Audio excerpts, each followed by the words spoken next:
working. It's working? Uh-huh.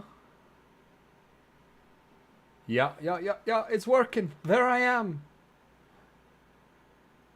My first time with the scheduled stream. And it's working fantastically. Isn't that just wonderful news? Isn't that just wonderful news? Ah, yes. Oh, yes. Yes.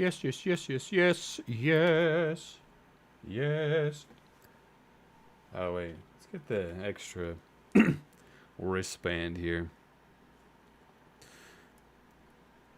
Bam. Yeah. We must read a novel about the Lord of the Rings. The Lord of the Rings. Yes, the Lord of the Rings. Ah,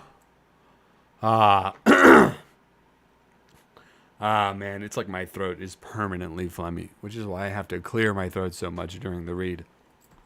My permanently phlegmy throat needs to be less phlegmy is what it needs. All right, we're gonna turn some fans off.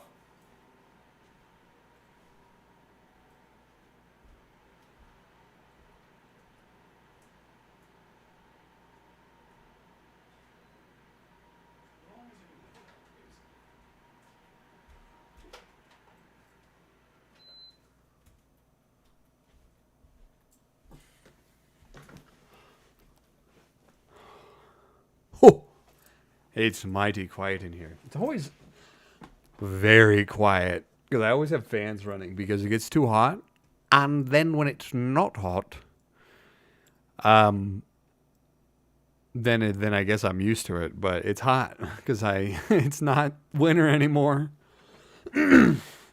All right, let's get this going. Woo. Yeah. Yes, welcome. Yes, and then deep in the darkness, Mordor, the shadow of Mordor. Welcome. Everyone, welcome to the Lord of the Rings, the Fellowship of the Ring. I'm just trying to warm up my voice before I get started. Just to get that crisp first read of the first sentence, you know? Okay. Let's frickin' do this, mate. Let's do this shit. Chapter 11. A Knife in the Dark. As they prepared for sleep in the inn at Bree, darkness lay on Buckland. A mist strayed in the dells along the riverbank. The house at Crickhollow stood silent. Fatty Bulger opened the door cautiously and peered out. A feeling of fear had been growing on him all day, and he was unable to rest or go to bed. There was a brooding threat in the breathless air. As he stared out into the gloom, a black shadow moved under the trees. The gate seemed to open of its own accord and close again without a sound. Terror seized him. He shrank back, and for a moment he stood trembling in the hall. Then he shut and locked the door. This is spooky, so I'm trying to be spooky. The stream is still working, which is great. The night deepened. There came the soft sound of horses led with stealth along the lane. Outside the gate they stopped, and 3 black figures entered, like shades of night creeping across the ground. One went to the door, one to the corner of the house on either side, and there they stood, as still as shadows of the stones. No, as still as the shadows of the stones. While night went slowly on. Shit, fuck, that's incorrect. One went to the door, one went to the corner of the house, on the other side. And there they stood, as still as the shadows of stones, while night went slowly on. Hello! Hello, Brobders, which is my sister. I got it right this time, I hope. If you're not my sister, please tell me, because that would be awkward. The house and the quiet trees seemed to be waiting breathlessly. There was a faint stir in the leaves, and a cock crowed far away. The cold hour before dawn was passing. The figure by the door moved. In the dark, without moon or stars, a drawn blade gleamed, as if a chill light had been unsheathed. There was a blow, soft but heavy, and the door opened. Oh, no, the door... There was a blow, soft but heavy, and the door shuddered. "Open in the name of Mordor," said a voice.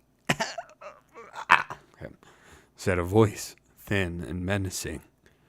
At a second blow, the door yielded and fell back, with timbers burst and lock broken. The black figures passed swiftly in. Don't mind that noise. I just really want my throat to not be phlegmy, because it always is. At that moment, among the trees nearby, a horn rang out. A horn rang out. It rent the night like a fire on a hilltop.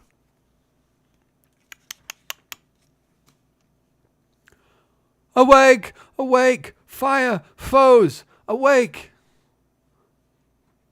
Fatty Bulger had not been idle. As soon as he saw the dark shapes creep from the garden, he knew he must run for it, or perish. And run he did, out the back door, through the garden, and over the fields. When he reached the nearest house, more than a mile away, he collapsed on the doorstep. "No, no, no." Wait, what is faggy? What is... You mind the noise? Well, I'm sorry. Yeah, maybe there's a mute button. Nah, I don't know. What does Fatty Bulger sound like? I can't remember. I think I was just editing. And he was like, "Well, of course, I'm Fatty Bulger. Oh, I'm Fatty Bulger. Whoa, well, he was like vaguely Irish, but like way deeper. Vaguely Irish, but way deeper, you know. I'm Fatty Bulger, yeah. "No, no, no," he was crying. "No, not me. I haven't got it." Is that it? "No, no, no, not me. Not me. I haven't got it." It was some time before anyone could make out what he was babbling about. At last, they got the idea that enemies were in the Buckland. Sorry. At last, they got the idea that enemies were in Buckland. Some strange invasion from the old forest, and then they lost no more time. "Fire! Fear! Fear! Fire! Foes!" The Brandybucks were blowing the horn call of Buckland. That had not been sounded for 100 years, not since the white wolves came in the fell winter when the Brandywine was frozen over. "Awake! Awake!" Far away, answering horns were heard. The alarm was spreading. The black figures fled from the house. One of them let fall a hobbit cloak on the step as he ran. In the lane, the noise of hoofs broke out, and gathering to a gallop, went hammering away into the darkness. All about Crickhollow, there was the sound of horns blowing, and voices crying, and feet running. But the black riders rode like a gale to the north gate. Let the little people blow. Sauron would deal with them later. Meanwhile, they had another errand. They knew now that the house was empty, and the ring had gone. They rode down the guards at the gate and vanished from the Shire. "Oh no! Oh no no no no no! No no no no no! They got him! They got him!" I got regular water this time because I thought maybe it would help me have a less phlegmy throat, because that is like my biggest challenge. You know, like, I can edit it later. It's live. It's whatever. You know, but like, I wish I could do this without having to clear my fucking throat all the time and like have a consistent, like, epic deep voice. You know what I mean? Like, that would be cool. That would be very cool. Okay. I don't know if water's gonna help. Or I can just lean away from the mic when I do it. Okay. Honey with tea. Oh. Isn't that like a sickness thing? Shit, maybe I should do that.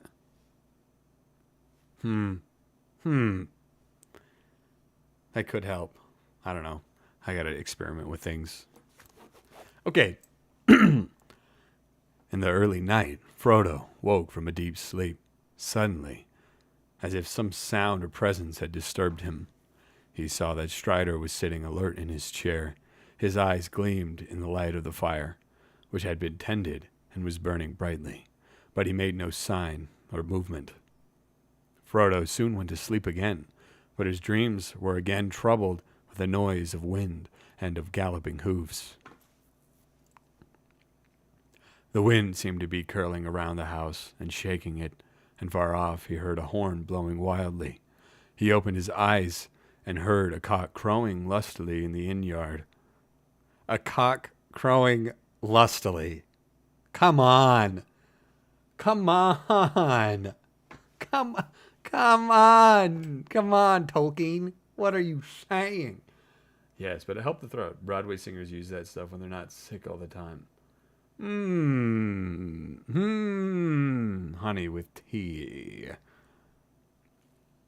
Okay, Broadway singers. That's good to know. I could use that. Anyways, back to the perverted Tolkien. I mean, what is that sentence? Heard a cock crowing lustily. What? Come on. Okay. I don't know if I actually said that full sentence without breaking down. Okay, let's reread that. He opened his eyes and heard a cock crowing lustily in the inn yard. Strider had drawn the curtains and pushed back the shutters with a clang. The first gray light of day was in the room, and a cold air was coming through the open window. Lustily, heard a cock crowing. As soon as Strider had roused them all, he led the way to their bedrooms. When they saw them, they were glad they had taken his advice. The windows had been forced open and were swinging, and the curtains were flapping. The beds were tossed about, and the bolsters slashed and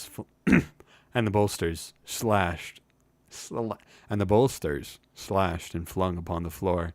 The brown mat was torn to pieces. Strider immediately went to fetch the landlord. Poor Mr. Butterbur looked sleepy and frightened.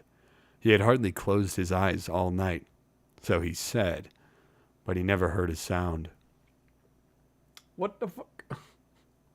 What the fuck? I'm seeing some of your comments on the thing, but not on the other thing. How confusing. Lustily, a cock crows. What the fuck? Okay, where are we at? Never has such a thing happened in my time, he cried, raising his hands in horror. No, that's not a cry. Let's try a cry. Never has such a thing happened in my time, he cried, raising his hands in horror. Guests unable to sleep in their beds, and good bolsters ruined and all. What are we coming to? Dark times, said Strider, but for the present you may be left in peace. When you have got rid of us, we will leave at once. Never mind about breakfast. A drink and a bite standing will have to do. We shall be packed in a few minutes. Mr. Butterbur hurried off to see that their ponies were got ready, and to fetch them a bite. But very soon he came back in dismay. The ponies had vanished.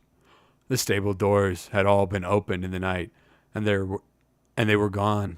Not only Mary's ponies, but every other horse and beast in the place. Frodo was crushed by the news. How could they hope to reach Rivendell on foot? Pursued by mounted enemies? They might as well set out for the moon.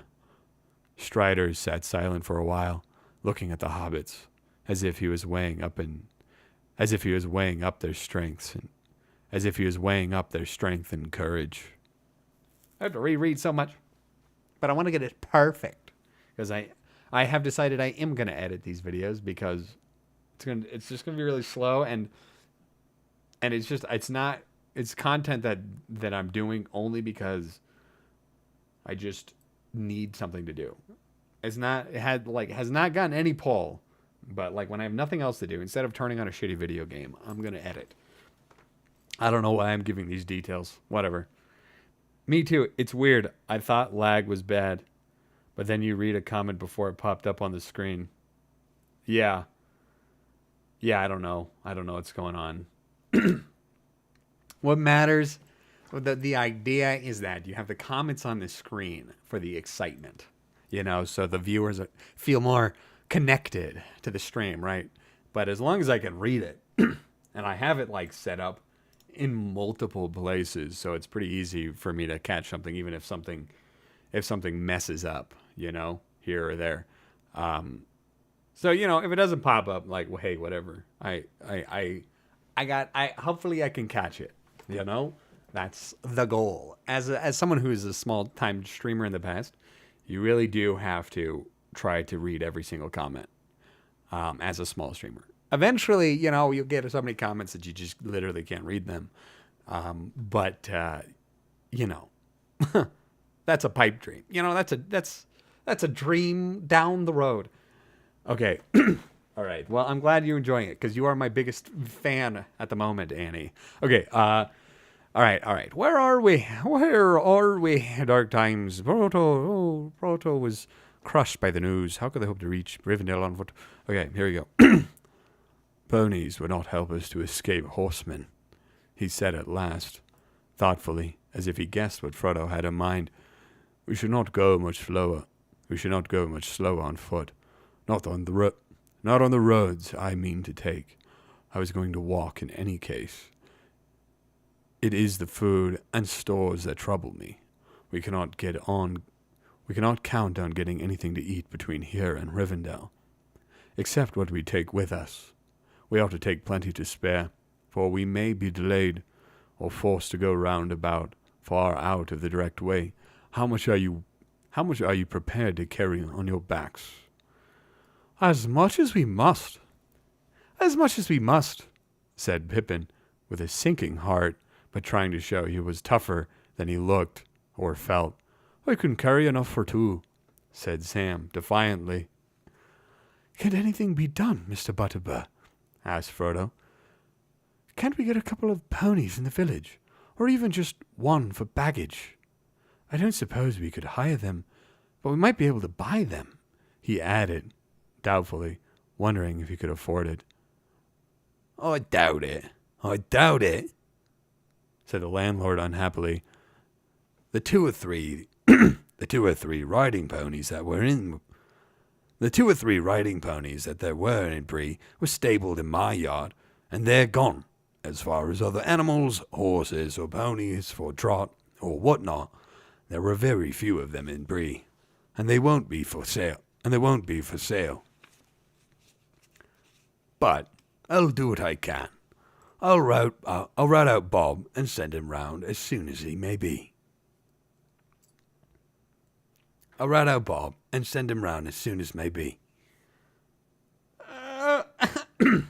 Come on, Will. If I could just read straight, no stops, wouldn't that be miraculous? Wouldn't that be fantastic? Wouldn't this be the best stream ever? Maybe not. That would be pretty good. Though the comments, I guess, are pretty entertaining. Whatever. Okay. Yes, said Strider reluctantly. You had better do that. I'm afraid we shall have to try to get one pony at least. But so ends all hope of starting early and slipping away quietly. We might as well have blown a horn to announce our departure. That was part of their plan, no doubt. There is one crumb of comfort, said Mary, and more than a crumb, I hope. We can have breakfast while we wait, and sit down to it. Let's get hold of Nob. In the end, there was more than 3 hours' delay. Bob came back with the report that no horse or pony was to be got for love or money in the neighborhood, except one. Bill Fernie had one that he might possibly sell. A poor old half-starved creature it is, said Bob. Who the fuck is Bob? Bob. Who is Bob? I don't know who Bob is. A poor old half-starved creature it is, said Bob. But he won't be part with it for less than thrice its worth. Seeing how you're placed, not if I knows Bill Ferny. Bill Ferny, said Frodo. Isn't there some kind of trick? Wouldn't the beast bolt back to him with all our stuff, or help in tracking us, or something? I wonder, said Strider, but I cannot imagine any animal running home to him once it got away. I fancy this is only an afterthought of kind Master Ferny's. Just a way of increasing his profits from the affair. The chief danger is that the poor beast is probably... Fuck me in my ass! Sorry.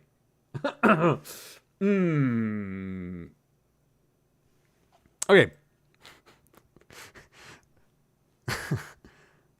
The chief danger is that the poor beast will probably... The chief danger... God, why can't it... Okay, let me review the sentence before I say it out loud. The chief danger is that the poor beast is probably at death's door, but there does not seem any choice. What does he want for it? Bill Ferny's price was 12 silver pennies, and that was indeed at least 3 times the pony's value in those parts. It proved to be a bony, underfed, and dispirited animal, but it did not look like dying just yet. Mr. Butterbur paid for it himself and offered Mary another 18 pence as some compensation for the lost animals.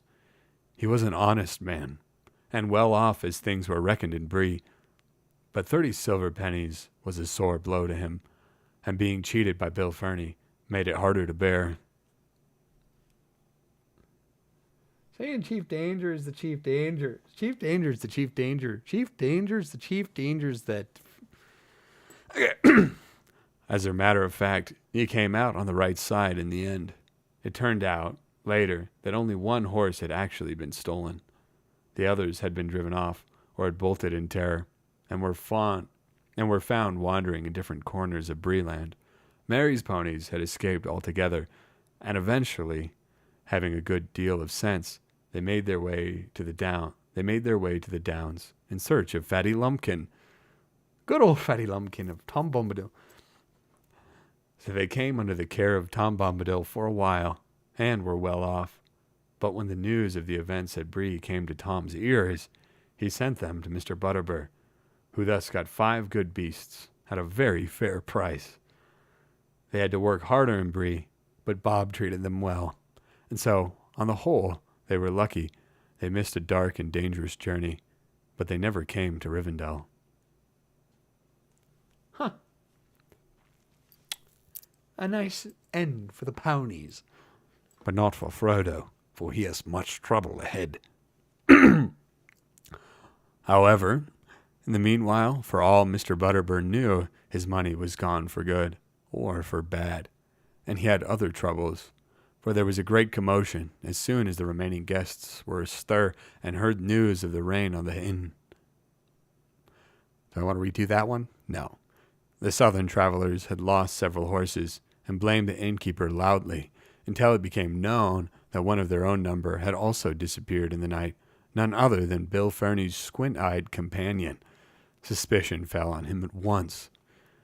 If you pick up a horse thief and bring him to my house, said Butterbur angrily, you ought to pay for all the damage yourselves and not come shouting at me. Go and ask Ferny where your handsome friend is.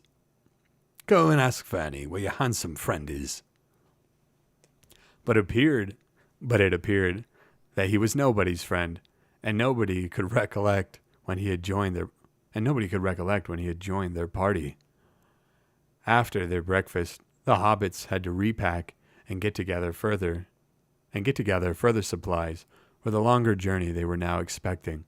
It was close to 10 o'clock before they at last got off, By the time the whole of Bree was buzzing with excitement. No, by that time, the whole of Bree was buzzing with excitement. Frodo's vanishing trick, the appearance of the Black Horseman, the robbing of the stables, and not least the news that Strider the Ranger had joined the mysterious hobbits, made such a tale as would last for many uneventful years. Most of the inhabitants of Bree and Stattle, and many even from Combe and Arcot, were crowded in the road to see the travelers start. The other guests in the inn were at the doors or hanging out of the windows. Like 10 billion, 10 trillion, zillion pages of danger. You got that right. Like, look at this shit. Look at this. Look, it's falling. The book is falling off the screen. It's falling off the screen. That's how much I have to read. I'm reading all of that. This has been like a month and a half. Or like a month and a week. 5-6 weeks. This is going to take a long time, it is. This is going to take a very, very long time. But I'm going to keep doing it. All right. All right, where are we at? Strider had changed his mind and decided to leave Bree by the main road. Any attempt to set off across country at once would only make matters worse. Half the inhabitants would follow them to see what they were up to and to prevent them from trespassing. They said farewell to Nob and Bob and took leave of Mr. Butterbur with many thanks. I hope we shall meet again some day, when things are merry once more, said Frodo. I should like nothing better than to stay in your house in peace for a while. They tramped off, anxious and downhearted, under the eyes of the crowd. Not all the faces were friendly, nor all the words that were shouted. But Strider seemed to be held in awe by most of the Breelanders, and those he stared at shut their mouths and drew away. He walked in front with Frodo. Next came Merry and Pippin, and last came Sam, leading the pony, which was laden with as much of their baggage as they had the heart to give it, but already it looked less dejected, as if it approved of the change in its fortunes. That's funny. Sam was chewing an apple thoughtfully. He had a pocket full of them. A parting present from Nob and Bob. Apples for walking, and a pipe for shitting. I don't know if I can say shitting. Okay. Apples for walking, and a pipe for sitting, he said. But I reckon I'll miss them both before. But I reckon I'll miss them both before long. The hobbits took no notice of the inquisitive heads that peeped out of doors or popped over walls and fences as they passed, but they drew near to the further gate. Frodo saw a dark, ill-kept house behind a thick hedge, the last house in the village. In one of the windows, he caught a glimpse of a sallow face with sly, slanting eyes, but it vanished at once. So that's where that southerner is hiding, he thought. He looks more than half like a goblin.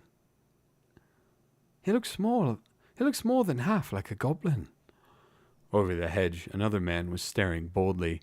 He had heavy black brows and dark, scornful eyes. His large mouth curled in a sneer. He was smoking a short black pipe.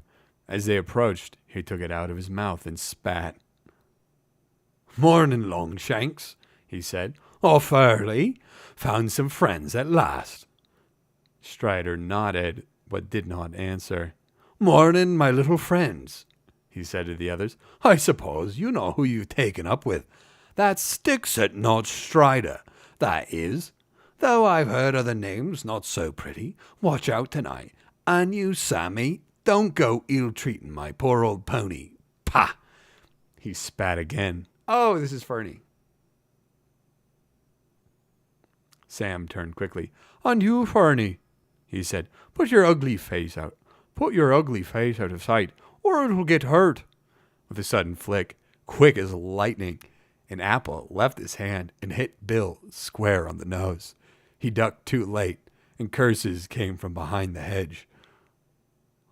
"Waste of a good apple," said Sam regretfully, and strode on. Go Sam! Go Sam! Knob and Bob, I know, right?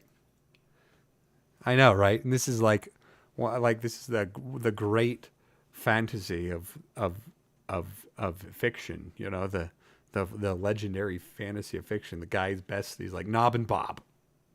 Knob and Bob. Pony. It's all right. I can't talk worth shit. And that's supposed to be my entire ambition here, you know? At last, they left the village behind. The escort of children and stragglers that had followed them got tired and turned back at the south gate. Passing through, they kept on along the road for some miles. It bent to the left, curving back into its eastward line as it rounded the feet of Bree Hill, and then it began to run swiftly downwards into wooded country. To the left, they could see some of the houses and hoppet holes of Staddle, and on gentler southern eastern slopes of the hill, down in a deep hollow away north of the road, there were wisps of rising smoke that showed where Combe lay. Archet was hidden in the trees beyond. Birds of a feather. It's almost like we're related. Where me at? The one thing that is true, this Tolkien is over descriptive of things. Like he, for some reason, decided to describe the layout of where Combe and Archet is. And it's just like, okay, cool. After the road had run down some way, and had left Bree Hill standing tall and brown behind, they came on a narrow track that led off towards the north. This is where we leave the open and take to cover," said Strider. "Not a shortcut, I hope," said Pippin. "Our last shortcut through the woods nearly ended in disaster."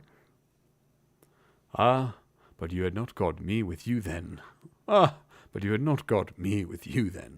laughed Strider. My cuts, short or long, don't go wrong. I just want to keep redoing Strider because I want to, nail the inflection, you know. I want to get it right. Because it's not like he's just really cool. Like, he's, kind of like a normal, I don't know. He took a look up and down towards...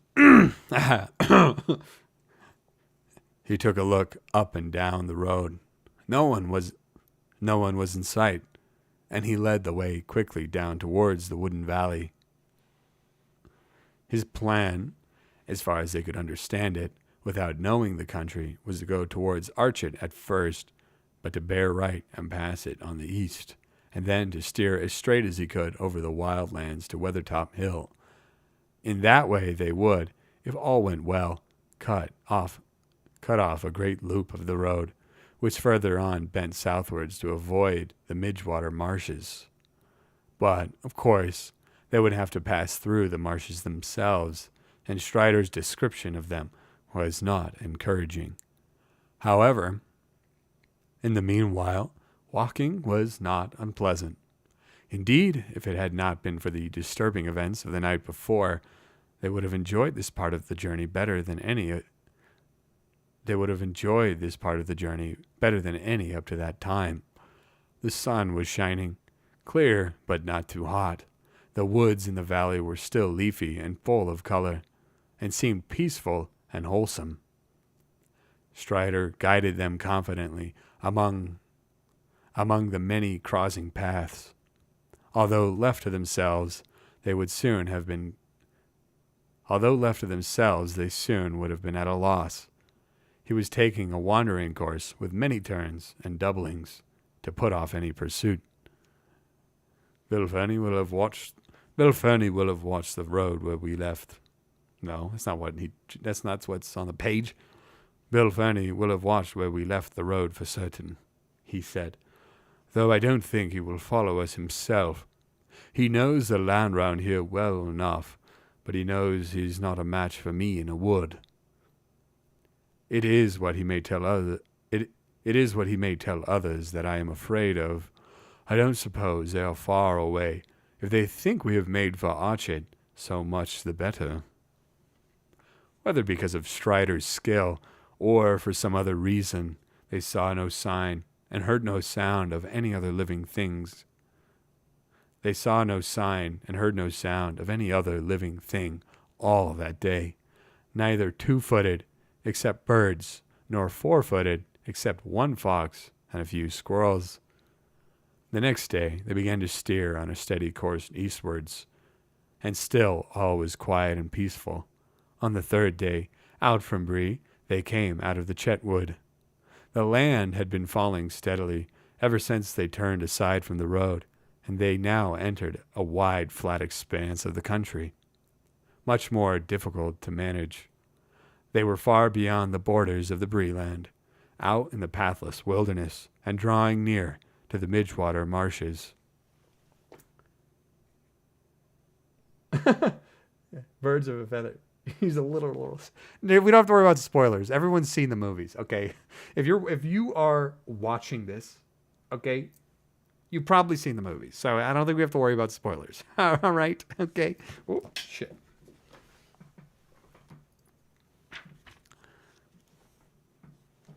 Yeah, like it's weird because he's supposed to be, mysterious and cool or whatever, but also kind of like he gets introduced as like a shaggy hobo-looking dude, kinda, and Frodo's like suspicious of him, and his voice changes, and he's like supposed to be like a king and noble, but like he laughs all the time, and he's like sly, and he's like, oh, but you like know this, or like he's got a lot of depth, that like the strong noble voice is hard to portray, so I have to like be a little, I don't know. I'm trying my best because Strider's super cool. It's funny. I was running out of ideas for my YouTube channel, and I asked ChatGPT today. I was like, hey, could you look at my channel and my shorts and find out like what voices are good for me?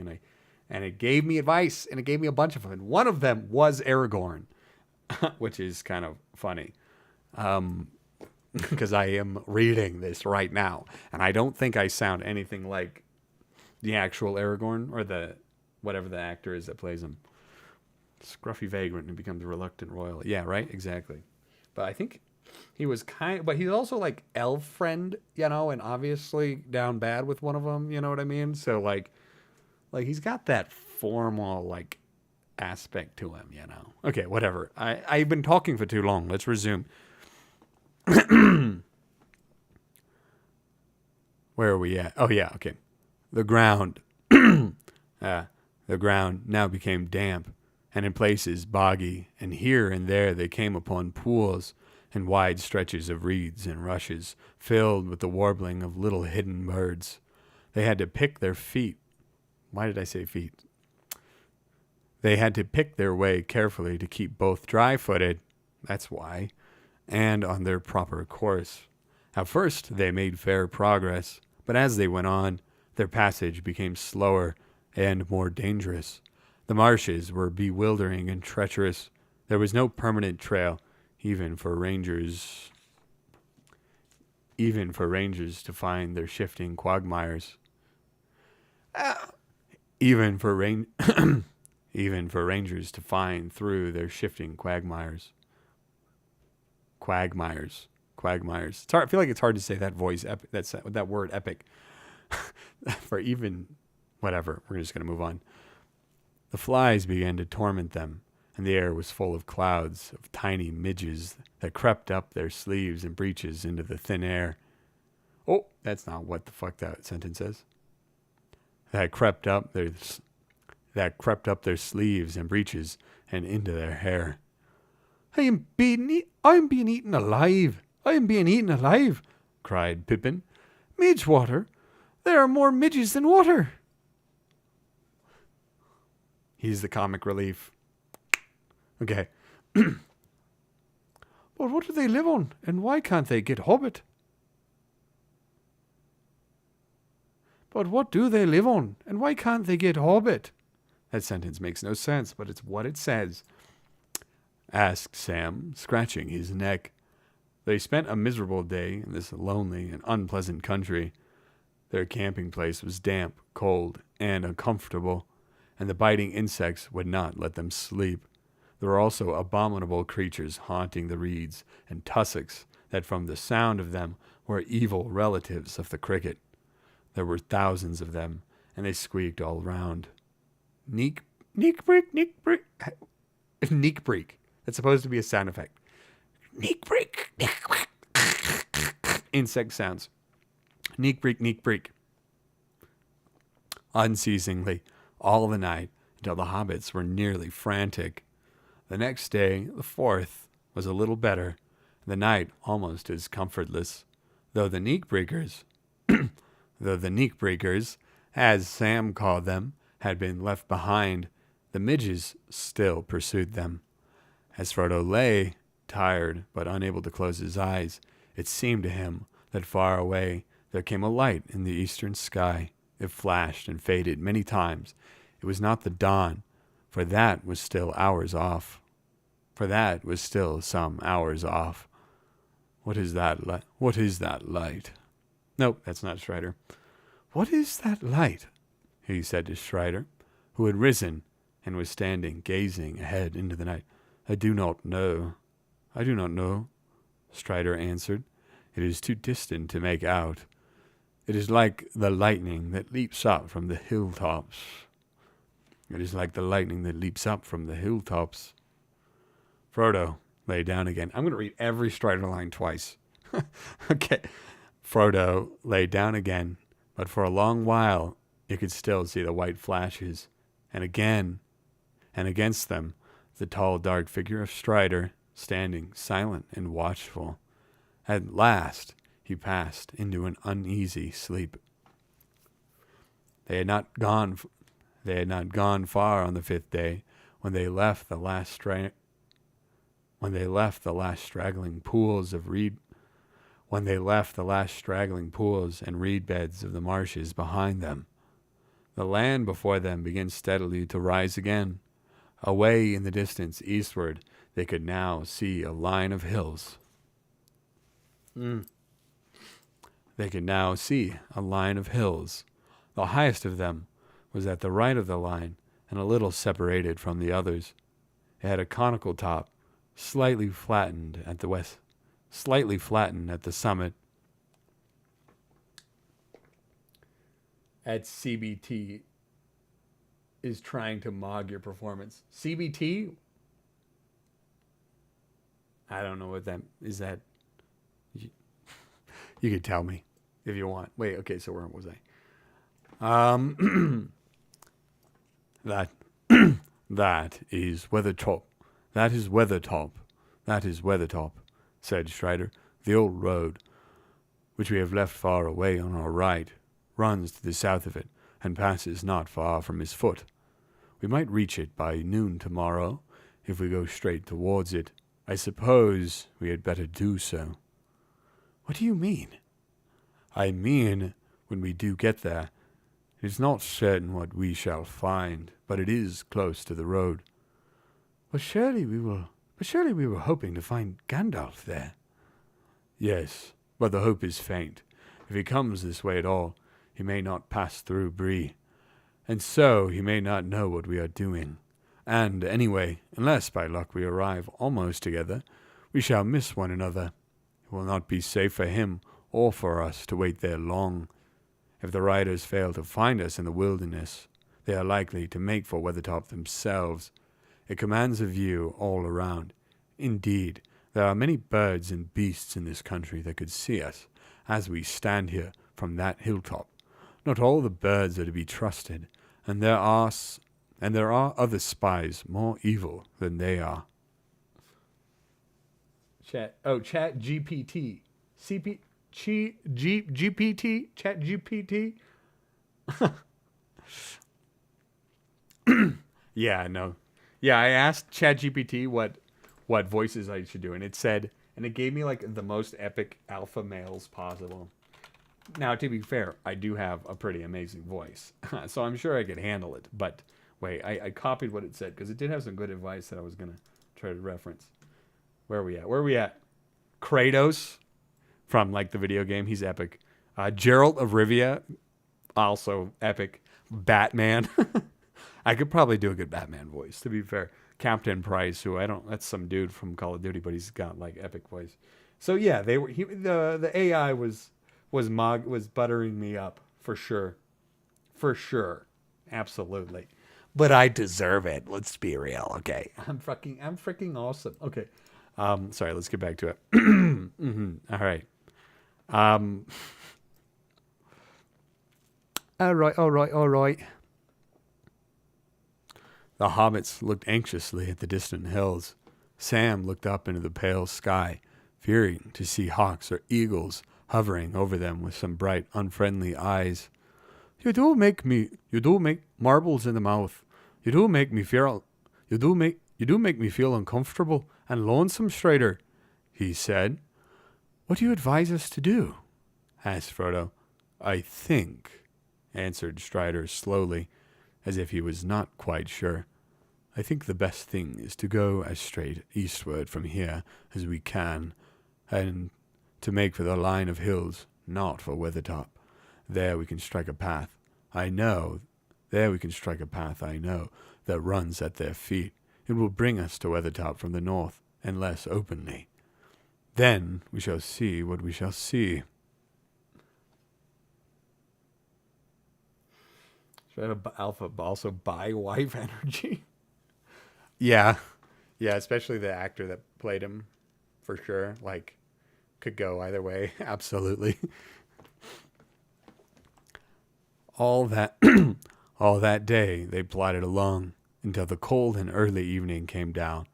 The land became drier and more barren, but mists and vapors lay behind them on the marshes.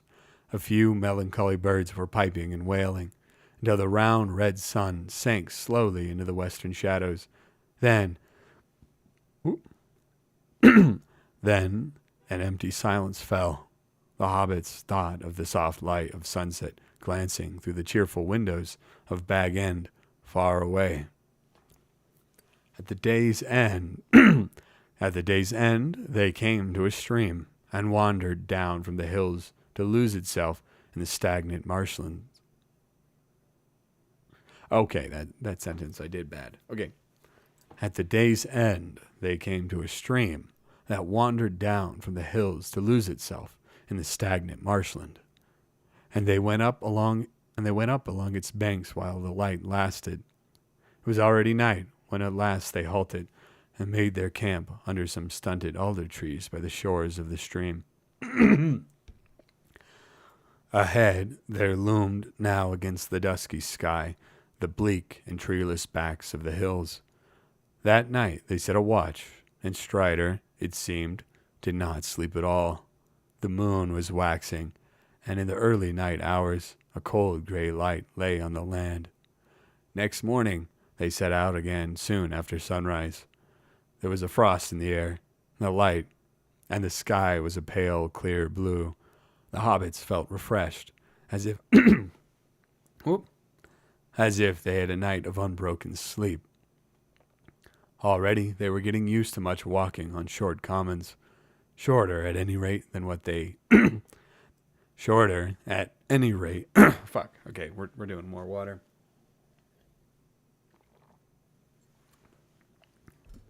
Where are we at? Shorter at any rate than what in the Shire they would have to. Shorter at any rate than what in the Shire they would have thought barely enough to keep them on their legs. Pippin declared that Frodo was looking twice the hobbit that he had been. Very odd, said Frodo, tightening his belt, considering that there is actually a good deal less of me. I hope the thinning process will not go on indefinitely, or I shall become a wraith.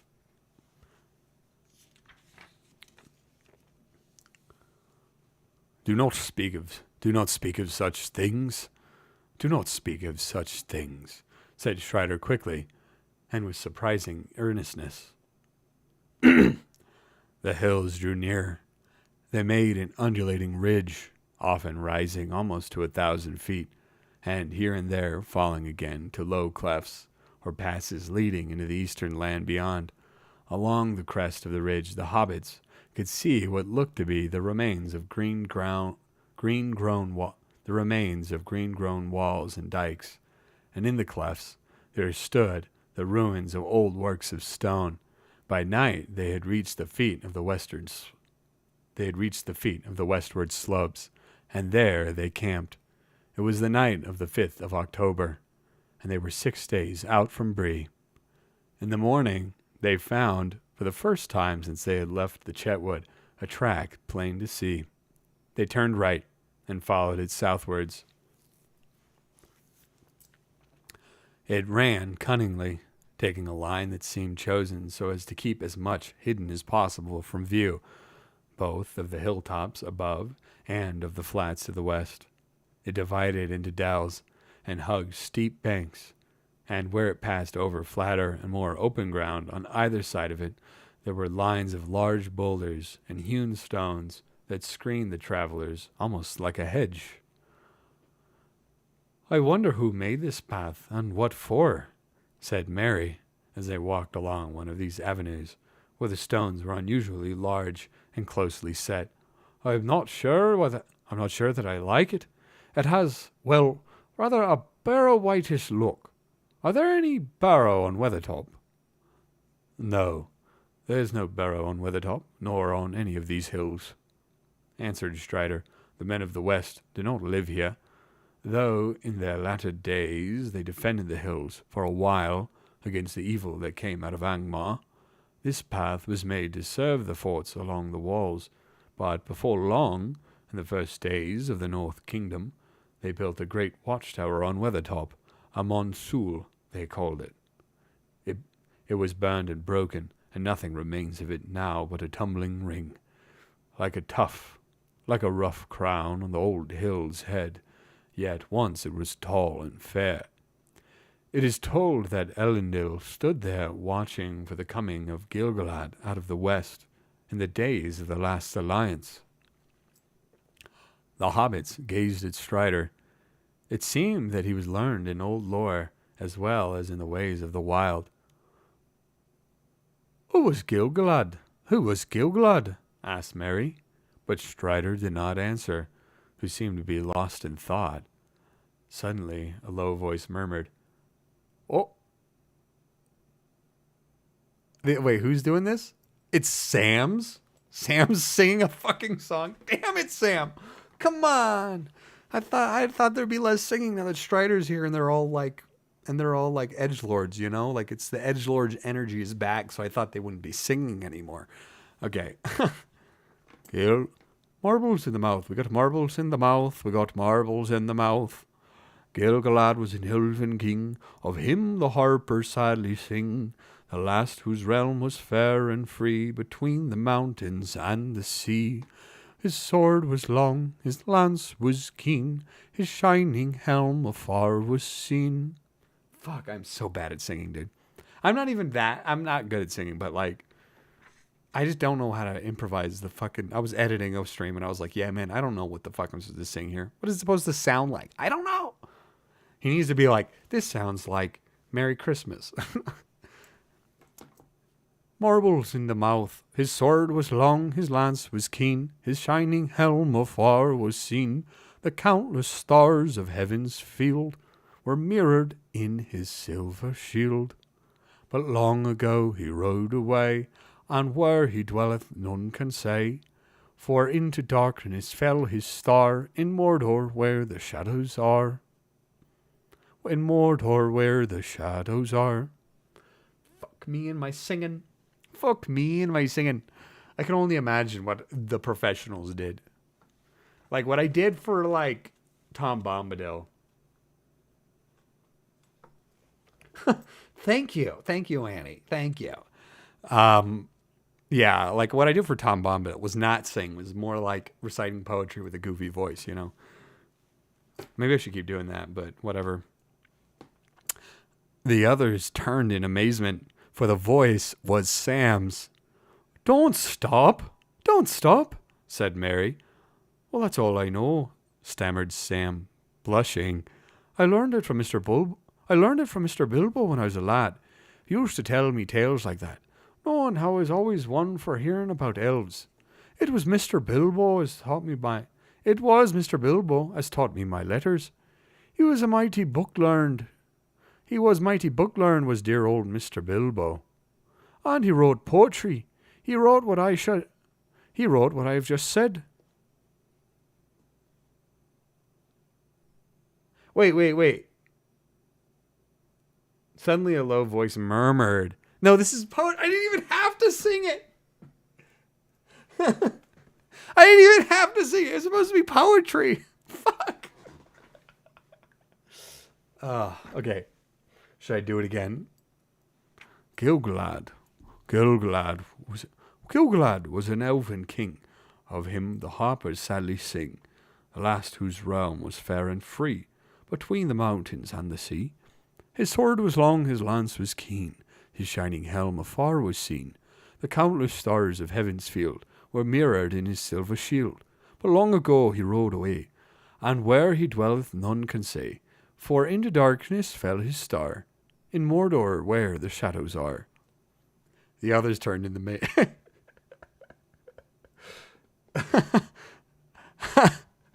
No, it was the others turned in amazement. Oh God, okay, I can't. Don't stop, said Mary. That's all I know, Mr. Poetry. We got up with poetry. Oh, you're everybody. You did not make it up. You did not make it up, said Strider. It is part of the lay that is called the Fall of Gilgalad, which is in an ancient tongue. Bilbo must have translated it. I never knew that. There was a lot more, said Sam, all about Mordor. I didn't learn that part. It gave me shivers. I never thought I should be going that way myself. Going to Mordor, said Pippin. I hope it won't come to that. Do not speak that name so loudly, said Strider. It was, Sam would kind of sing when he reads poetry. No, he wouldn't. He would never do that. Okay, I'm getting really hot. I need to open up the fucking window.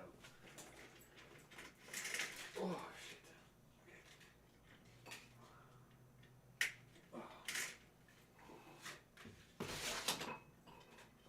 Oh, God. Why is it so hot, man? I wore shorts today. Shorts I wore.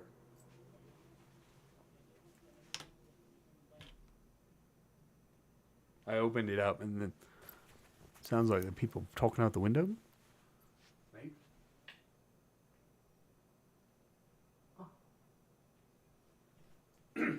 Okay, well. Oh, God, I still haven't gotten a clip. Like, the book's kind of staying open now, but, like, it's not doing a great job. I keep having to hold my left hand here, like this, you know. All right, let's keep going. It was already midday when they drew near the southern end of the path and saw before them, in the pale, clear light of the October sun, a gray-green bank leading up like a bridge on the northward slope of the hill. They decided to make for the top at once, while the daylight was broad. Whoop. Wow, I tried typing. Yeah, I could barely understand what you were saying there. What did I... Concealment was no longer possible, and they could only hope that no enemy or spy was observing them. Nothing was to be seen moving on the hill. If Gandalf was anywhere about, there was no sign of him. On the western flank of Weathertop, they found a sheltered hollow, at the bottom of which there was a bowl-shaped well. There was a bowl-shaped dell with grassy slides. Blip, blip, blip, blip, blip. At the bottom of which there was a bowl-shaped dell with grassy sides. There they left Sam and Pippin with the pony and their packs and luggage.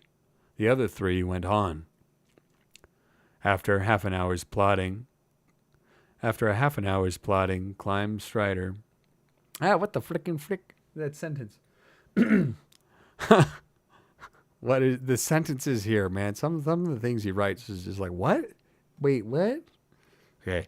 There, they left Sam and Pippin with the. Oh, I already know. Okay. After and after, after half an hour's plodding climb, after half an hour's plodding climb, Strider reached the crown of the hill. Frodo and Merry followed, tired and breathless. The last slope had been steep and rocky. On the top they found, as Strider had said, a wide ring of ancient stonework, now crumbling or covered with age-long grass, but in the center a cairn of broken stones had been piled. They were blackened as if with fire. About them the turf was burned to the roots, and all within the ring the grass was scorched and shriveled, as if flames had swept the hilltop, but there was no sign of any living thing. Standing upon the rim of the ruined circle, they saw all round below them a wide prospect, for the most part of lands empty and featureless, except for patches of woodland. Some of these sentences, I'm telling you. Okay. Except for patches of woodland away to the south, beyond which they caught here and there the glint of distant water. Beneath them, on this southern side, there ran, like a ribbon, the old road, coming out of the west and winding up and down, until it faded behind a ridge of dark land to the east. Nothing was moving on it. Following its line eastward with their eyes, they saw the mountains, and near foothills. The near foothills were brown and somber.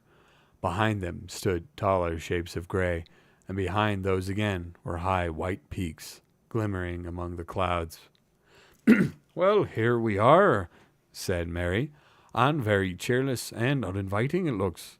There's no water and no shelter, and no sign of Gandalf.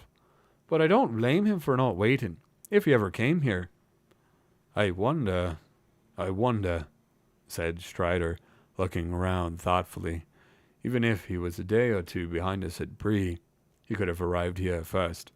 He can ride very swiftly when need presses. Suddenly, he stopped and looked at the stone on the top of the cairn. Suddenly, he stooped and looked at the stone on the top of the cairn. It was flatter than the others, and wider, as if it had escaped the fire. He picked it up and examined it, turning it in his fingers. This had been handled recently. I'm Strider. Words are wordsing. This has been handled recently, he said. What do you think of these marks? On the flat underside, Frodo saw some scratches. One scratch. 1, 3 Roman numerals. I'm trying to describe it to you. There's some fucking symbol here.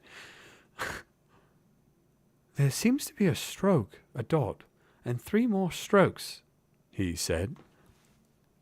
Exactly what Frodo said. That's pretty much it. The stroke on the left might be a G rune with thin branches, said Strider. It might be a sign left by Gandalf, though one cannot be sure. The scratches are fine. They certainly look fresh, but the marks might mean something quite different and have nothing to do with us. Rangers use runes, and they come here sometimes. What would that mean, even if Gandalf made them? Asked Merry. I should say, answered Strider, that they stood for G3 and were a sign that Gandalf was here on October the 3rd. That is 3 days ago now. It would also show that he was in a hurry.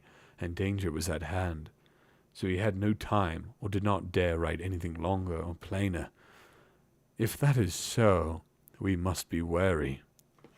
Oh no, Gandalf's in trouble. I wish we could feel more sure that he made the marks, whatever they may. I wish we could feel sure that he made the marks, whatever they may mean, said Frodo. It would be a great comfort to know that he was on his way. It would be a great comfort to know that he was on the way, in front of us or behind us. Perhaps, said Strider. For myself, I believe that he was here and was in danger. There have been scorching flames here, and now the light that we saw 3 nights ago in the eastern sky comes back to my mind. I guess that he was attacked on this hilltop, but with what I cannot tell. He is here no longer, and we must now look after ourselves and make our own way to Rivendell as best as we can. How far is Rivendell? Asked Mary, gazing round warily. The world looked wild and wide from Weathertop. Words! I don't know if the road has ever been measured in miles beyond the Forsaken Inn, a day's journey east of Bree, answered Strider. Some say it is so far, and some say otherwise. It is a strange road, and folk are glad to reach their journey's end, whether the time is long or short. But I know how long it would take me on my feet, with fair weather and no ill fortune. 12 days from here to the ford of Bruinen. 12 days from here to the ford of Bruinen, where the road crosses and Loudwater that runs out of Rivendell. Where the road crosses the Loudwater that runs out of Rivendell. We have at least a fortnight's journey before us, for I do not think we shall be able to use the road. A fortnight, said Frodo. A lot may happen in that time. It may, said Strider. It may, Wodsby worded. They stood for a while, silent, on the hilltop, near its southward edge. In that lonely place, Frodo, for the first time, fully realized his homelessness and danger. He wished bitterly that his fortune had left him in the quiet and beloved Shire. He stared down at the hateful road, leading back westward, to his home. Suddenly, he was aware that 2 black specks were moving along it slowly, going westward, and looking again, he saw that 3 others were creeping eastward to meet them. He gave a cry and clutched Strider's arm. Look, he said, pointing downwards. At once, Strider flung himself to the ground behind the ruined circle, pulling Frodo down beside him. Merry threw himself alongside. What is it? He whispered. I do not know, but I fear the worst, answered Strider. Slowly, they crawled up to the edge of the ring again, and peered through a cleft between 2 jagged stones. The light was no longer bright, for the clear morning had faded, and clouds creeping out of the east had now overtaken the sun. As it began to go down, they could all see the black specks, but neither Frodo nor Merry could make out their shapes for certain. Yet something told them that there, far below, were black riders assembling on the road beyond the foot of the hill. Yes, said Strider, whose keener sight left him in no doubt. The enemy is here. The enemy is here. The enemy is here. The enemy is here. Fuck me. Hastily they crept away and slipped down the north side of the hill to find their companions. Oh no, they're going to find their companions. Oh, my back is feeling a little iffy. There's one problem with this. Sam and Peregrine had not been idle. Okay. Sam and Peregrine had not been idle. They had explored the small dell and the surrounding slopes. Not far away, they found a spring of clear water in the hillside, and near it footprints, not more than a day or 2 old. In the dell itself, they found recent traces of a fire and other signs of a hasty camp. There was some fallen rocks on the edge of the dell. There were some fallen rocks on the edge of the dell nearest to the hill. Behind them, Sam came upon a small store of firewood stacked neatly. I wonder if old Gandalf has been here. He said to Pippin Whoever it was put this stuff here meant to come back, it seems. Strider was greatly interested in these discoveries. I wish I had waited and explored the ground down here myself, he said, hurrying off to the spring to examine the footprints. It is just as I feared, he said when he came back. Sam and Pippin have trampled the soft ground, and the marks are spoilt or confused. Rangers have been here lately. It is they who left the firewood behind, but there are also several newer tracks that were not made by rangers. At least one set was made only a day or two ago by heavy boots. At least one. I cannot now be certain, but I think there were many booted feet. He paused and stood in anxious thought. Each of the hobbits saw in his mind a vision of the cloaked and booted riders. If the horsemen had already found the dell, the sooner Strider led them somewhere else, the better. Sam viewed the hollow with great dislike, now that he heard news of their enemies on the road only a few miles away. Hadn't we better clear out quick, Mr. Strider? He asked impatiently. Is it getting late? I don't like this hole. It makes my heart sink somehow. Yes, we certainly must decide what to do at once, answered Strider, looking up and considering the time and the weather.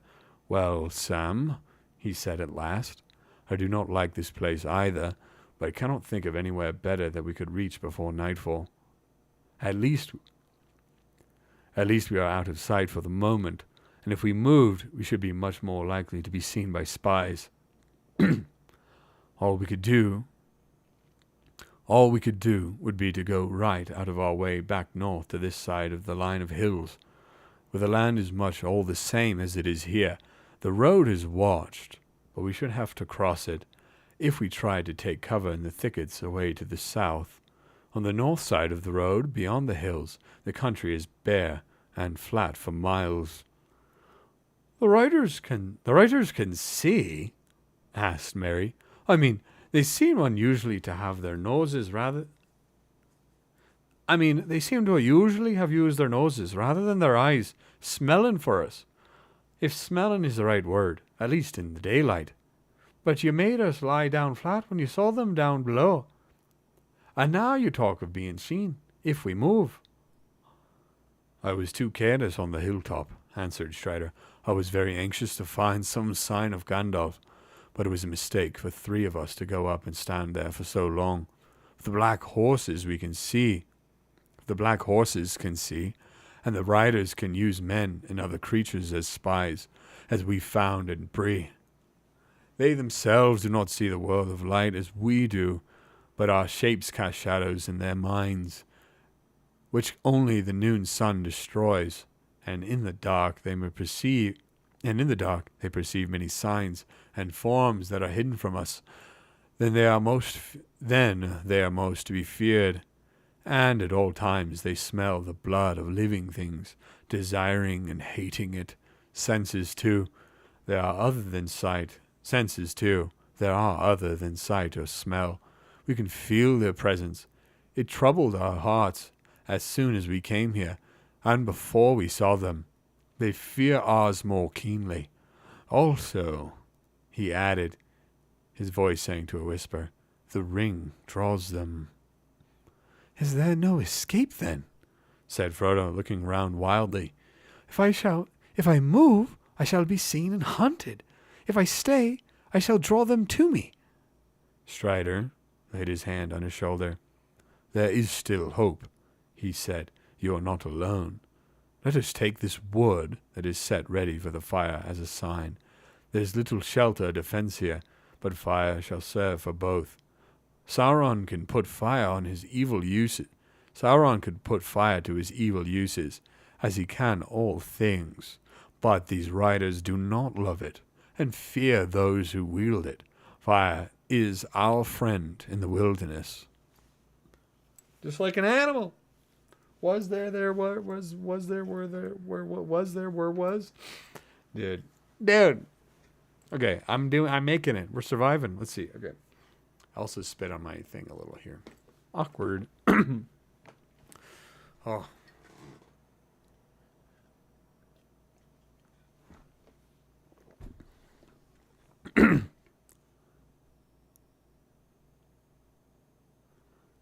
May Sam's got marbles in his mouth. Maybe, muttered Sam. There's also as good a way of saying, here we are, as I can think of, bar shouting. Down in the lowest and most sheltered corner of the dell, they lit a fire and prepared a meal. The shades of evening began to fall, and it grew cold. They were suddenly aware of great hunger, for they had not eaten anything since breakfast, but they dared not make any more than a frugal supper. The lands, the lands ahead were empty. The lands ahead were empty of all save birds and beasts, unfriendly places deserted by all the races of the world. Rangers passed at times beyond the hills, but they were few and did not stay. Other wanderers were rare and of evil sort. Trolls might stray down at times out of the northern valleys of the misty mountains. Only on the road would travelers be found, most often dwarves, hurrying along on business of their own, with no help and few words to spare for strangers. I don't see how our food can be made to last, said Frodo. We have to be careful enough in the last days. Fuck me in my ass. Vocal rest after this and honey tea. I am gonna stand up because my back is killing me. Oh. Like, I try to have a good position so that the mic's in a good spot and I can see the book or whatever. But like the desk is kind of in the way and like okay. Okay.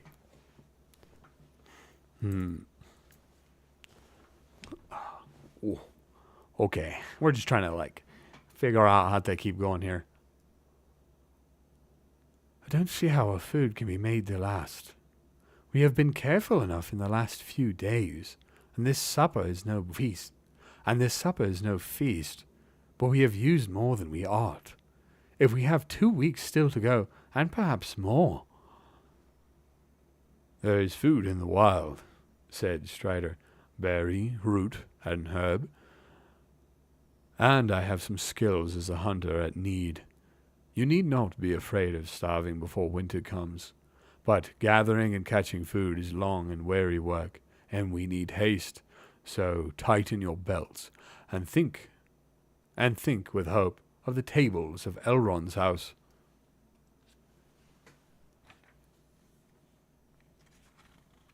What are you even saying? Okay, so round. I don't know what that means. Oh, God.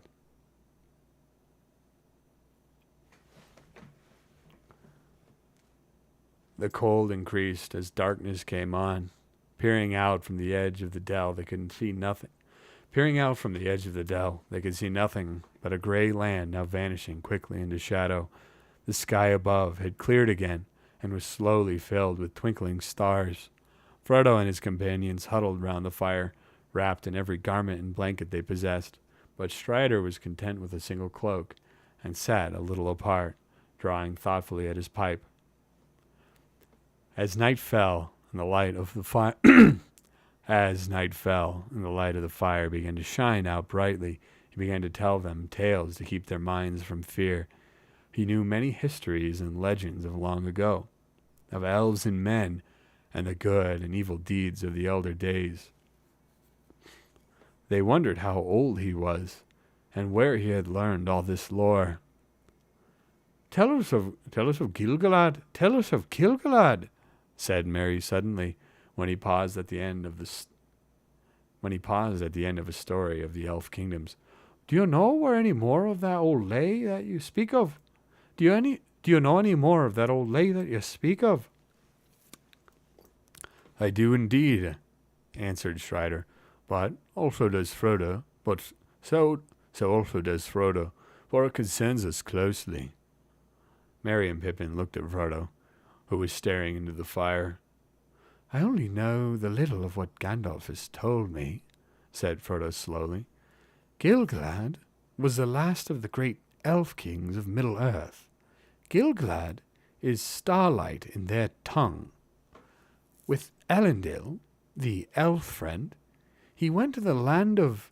No, said Strider, interrupting. I do not think that tale should be told now, with the servants of the enemy at hand. If we win through to the house to the house of Elrond, you may hear it there, told in full. Then tell us of some other tale of the old days, begged Sam. A tale about the elves before the fading time. I would dearly like to hear more about elves. The dark seems to press round so close. I will tell you the tale of Tinuviel, said Strider, in brief, for it is a long tale of which the end is not known, and there are none now, except Elrond, that remember it aright as it was told of old. It is a fair tale, though it is sad, as are all tales of Middle-earth, and yet it may lift up your hearts. He was silent for some time, and then he began not to speak, but to chant softly. Okay, so chanting softly is more like poetry. End of the world. Sorry. I have an outdated reference. Okay, end of the world. Also written wrong. Dude, you are so bad at typing. What is going on down there? Okay. We're gonna do this. Okay. He was silent for some time, and then began not to speak, but to chant softly. Okay, so Strider sounds like Strider. Well, yes, of course, I'm Strider. The leaves were long, and the grass was green. The hemlock umbels tall and fair, and in the glade a light was seen, of stars and shadows shimmering. Tinuviel was dancing there, to music of a pipe unseen. The light of stars was in her hair, and in her raiment glimmering. There Beren came from mountains cold, and lost he wandered under leaves, and where the elven river lolled, and where the elven river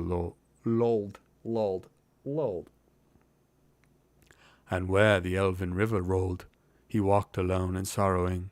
He peered between the hemlock leaves, and saw in wonder flowers of gold upon her mantle and her sleeves, and her hair like shadow following.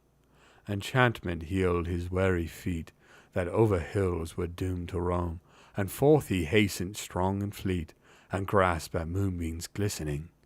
The woven woods in elven home, she lightly fled on dancing feet, and left him lonely still to roam, in the silent forest listening.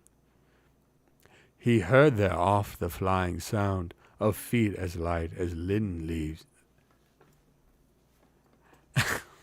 of feet as light as linden leaves.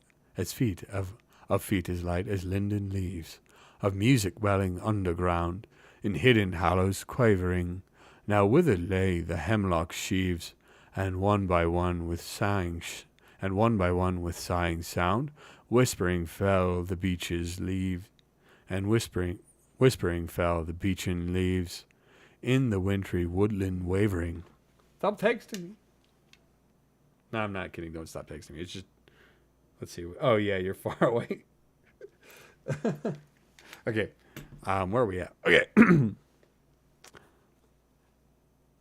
He sought her ever, wandering far, where leaves of years were thickly strewn, by light of moon and ray of star, in frosty heavens shivering. Her mantle glinted in the moon, as on a hilltop high and far she danced, and at her feet was strewn a mist of silver quivering.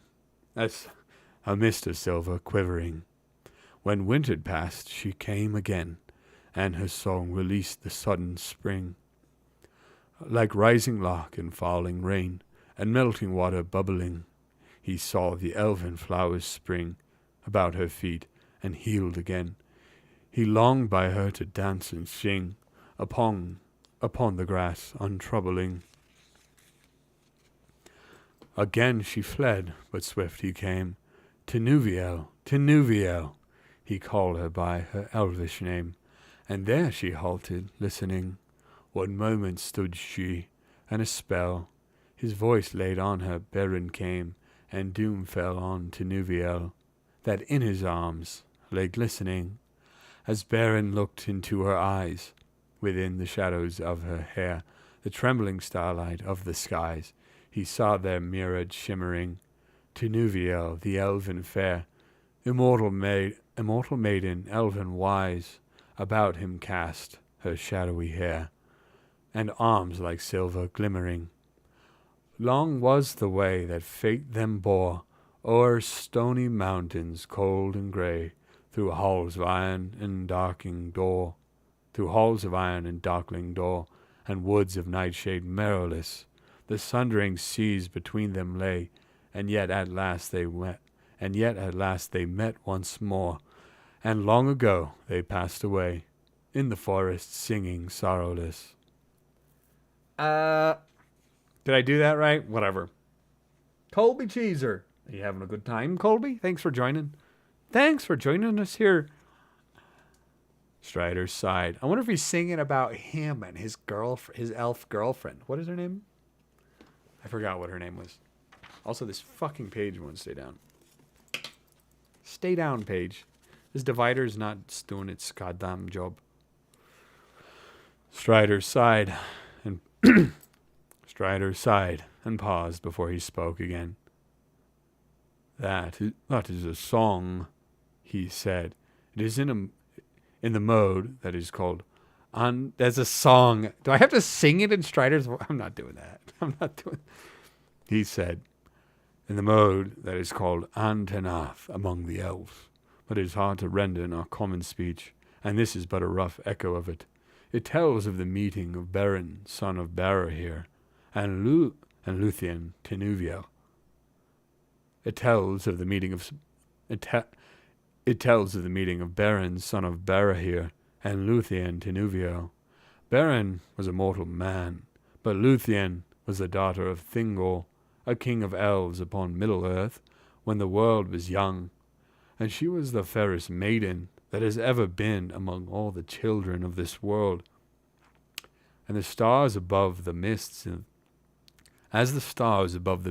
the northern lands was her loveliness, and in her face was a shimmering light. In those days, the great enemy, of whom Sauron of Mordor was but a servant, dwelt in Angband in the north, and the elves of the west, coming back to Middle-earth, made war upon him to regain the Silmarils which he had stolen, and the fathers of men aided the elves, but the enemy was victorious, and Barahir was slain, and Beren, escaping through great peril, came over the mountains of Terra into the hidden kingdom of Thingol in the forest of Neldoreth. There he beheld Luthien singing and dancing in a glade beside the enchanted river in a glade beside the enchanted river Esgalduin. And he named her Tinuviel, that is, nightingale in the language of old. Many sorrows befell them afterwards, and they were parted long. Tinuviel rescued Beren from the dungeons of Sauron, and together they passed through great dangers, and cast down even the great enemy from his throne, and took from him his iron crown, one of 3 Silmarils, brightest of all jewels, to be bride price of Luthien to Thingol her father. Yet in the last Beren was slain by the wolf that came from the gates of Angband, and he died in the arms of Tinuviel. She chose mortality, and to die from the world, so that she may follow him. And it is sung that they met again beyond the sundering seas, and after a brief time, walking alive once more in the green woods, together they passed long ago beyond the confines of this world. So it is that Luthien Tinuviel, alone of the elf kindred, has died indeed and left the world, and they have lost her whom they most loved. and they have lost her whom they most loved. From her lineage, of the elf lords, and old this. Words. Okay. Good old Strider won't shut the fuck up. He just keeps going with all these words. But from her lineage of the elf lords of old descended among men. There live still those of whom Luthien was the foremother, and it is said that her line shall never fail. Elrond of Rivendell is that of kin. For of Beren and Luthien was born Dior Thingol Hair. For of Beren and Luthien was born Dior Thingol's heir, and of him Elwing the White, whom Arendelle wedded. He said, he that sailed his ship out of the mists and of the world. And God, dude, he keeps coming up with more shit that I have to figure out what it is as I'm trying to say it, and it's not working. And of him Elwing the White, whom Arendelle wed. Earendil. And of him Elwing the White, whom Earendil wedded. He that sailed his ship out of the mists of the world into the seas of heaven, with the Silmaril upon his brow. And of Earendil came the kings of Numenor.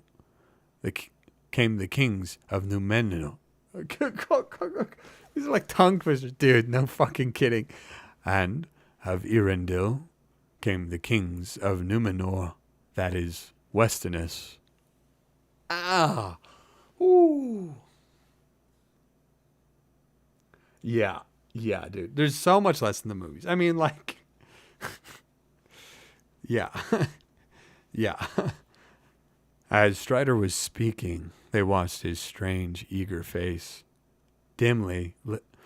As Strider was speaking, they watched his strange, eager face, dimly lit in the red glow of the wood fire. His eyes shone, and his voice was rich and deep. Above him was a black, starry sky. Suddenly, a pale light appeared over the crown of Weathertop behind him. The waxing moon was climbing slowly above the hill that overshadowed them, and the stars above the hilltop faded. The story ended. The hobbits moved and stretched. "Look," said Merry, "the moon is rising. It must be getting late." The others looked up. Even as they did so, they saw on the top of the hill something small and dark against the glimmer of the moonrise.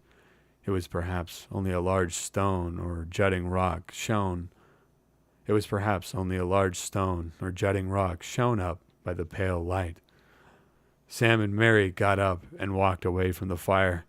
Frodo and Pippin remained in seated silence. Strider was watching the moonlight on the hill intently. All seemed quiet and still, but Frodo felt a cold dread creeping over his heart, now that Strider was no longer speaking. He huddled closer to the fire. At that moment, Sam came running back from the edge of the dell. "I don't know what it is," he said, "but suddenly I felt afraid. I durstn't.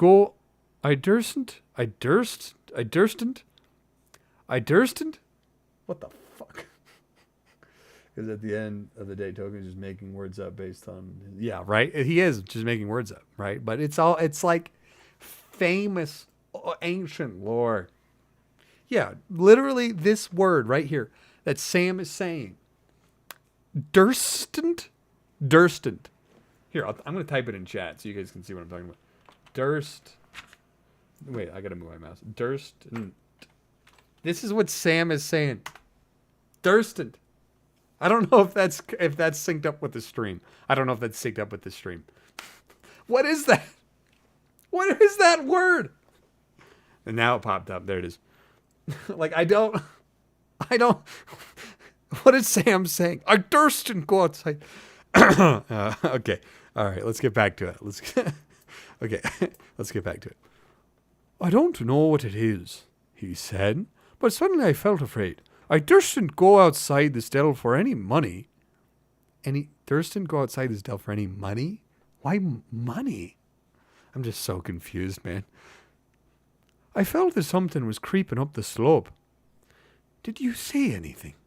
Did you see anything? Asked Frodo, springing to his feet. No, sir. I saw nothing, but I didn't stop to look. I saw something, said Merry, or I thought I did. Away westwards where the moonlight was falling on the flats beyond the shadow of the hilltops. I thought there were 2 or 3 black shapes. They seemed to be moving this way. Oh no. Oh no. Here they come. Here they come. The riders. The black riders. Keep close to the fire with your faces outward, cried Strider. Get some of the longest sticks ready in your hands. For a breathless time, they sat there. Somebody's vehicle is humming outside my window. Isn't that what a mighty shame? We only have like 2 pages left. What time is it? Dude, I've been going for an hour and a half on 1 chapter. It's probably because I keep stopping to talk more. Dude, am I just doing 1 chapter this time? I might actually just do 1 chapter this time.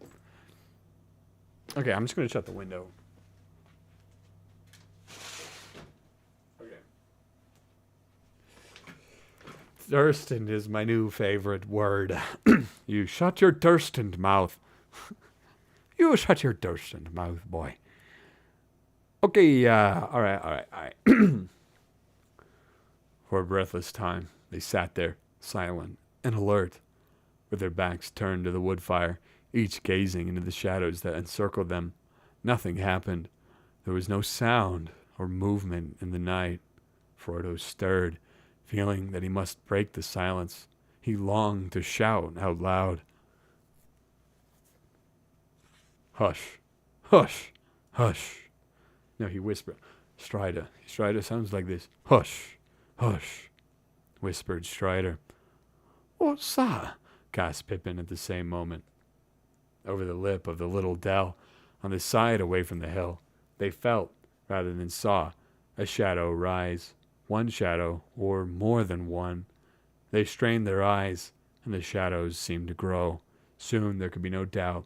3 or 4 tall black figures were standing there on the slope, looking down on them. So black were they that they seemed like black holes in the deep shade behind them. Frodo thought he heard a faint hiss of old venomous. Oh, fuck. Frodo thought he heard a faint hiss as of venomous breath and felt a thin, piercing chill. Then the shapes slowly advanced. Terror overcame Pippin and Merry, and they threw themselves flat on the ground. Sam shrank to Frodo's side. Frodo was hardly less terrified than his companions. He was quaking as if he was bitter cold, but his terror swallowed up in a sudden temptation to put on the ring. The desire to do this laid hold of him. He could think of nothing else. He did not forget the barrow, nor the message of Gandalf, but something seemed to be compelling him to disregard all warnings, and he longed to yield, not with the hope of escape or of doing anything else, either good or bad. He simply felt that he must take the ring and put it on his finger. He could not speak. He felt Sam looking at him, as if he knew that his master was in some great trouble, but he could not turn towards him. He shut his eyes and struggled for a while, but resistance became unbearable, and at last he slowly drew out the chain and slipped the ring on the forefinger of his left hand. Immediately, though everything else remained as before, dim and dark, the shapes became terribly clear. He was able to see beneath their black wrappings. There were 5 tall figures, 2 standing on the lip of the dell, 3 advancing, and their white faces burned keen and merciless eyes. Under their mantles were long gray robes. Upon their gray hairs were helms of silver. In their haggard hands were swords of steel. Their eyes fell on him and pierced him as they rushed towards him. Desperate, he drew his own sword, and it seemed to him that it flickered red as if it was a firebrand. 2 of the figures halted. The third was taller than the others. His hair was long and gleaming, and on his helm was a crown. In one hand he held a long sword, and in the other a knife. Both the knife and the hand that held it glowed with a pale light. He sprang forward and bore down on Frodo. At that moment, Frodo threw himself forward on the ground, and he heard himself crying aloud, "O Elbereth, Gilthonio!" At the same time, he struck at the feet of his enemy. A shrill cry rang out in the night, and he felt a pain like a dart of poison ice pierce his left shoulder. Even as he swooned, he caught, as through a swirling mist, a glimpse of Strider leaping out of the darkness with a flaming brand of wood in either hand. With a last effort, Frodo dropped We're almost done. With a last effort, Frodo, dropping his sword, slipped the ring from his finger and closed his right hand tight upon it. And that's the end of the chapter. End of the chapter. Oh, Durst, Germany. Wait, well, I missed a bunch. Durston. Why can't he say Frodo strolled effortlessly through Isengard? Frodo's too busy dying to speak clearly. Yeah, man, literally he has to describe with intense detail what every road looks like and the scenery and where every fucking mountain is and every hill and all the rocks.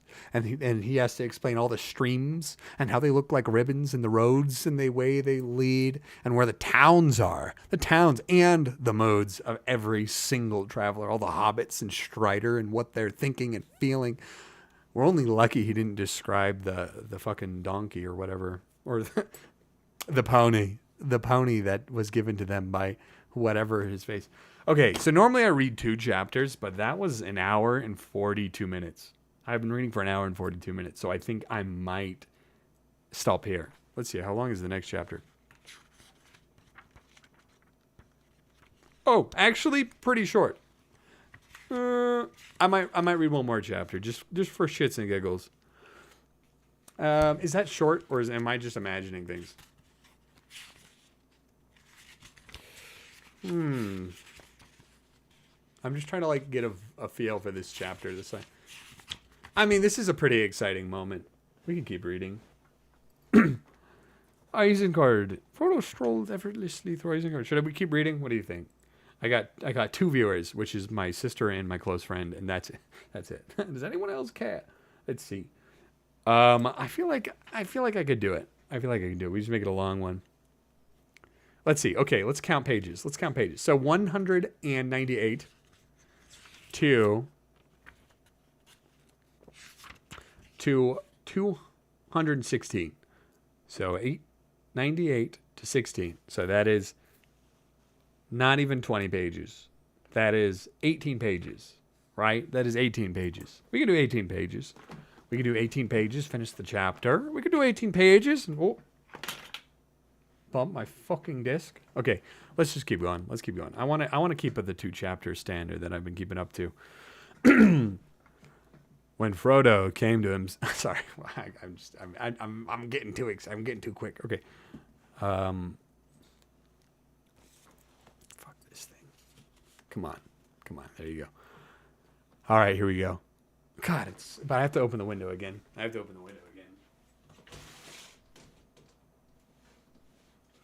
Ooh, this is helping a lot. I'm opening that window wide.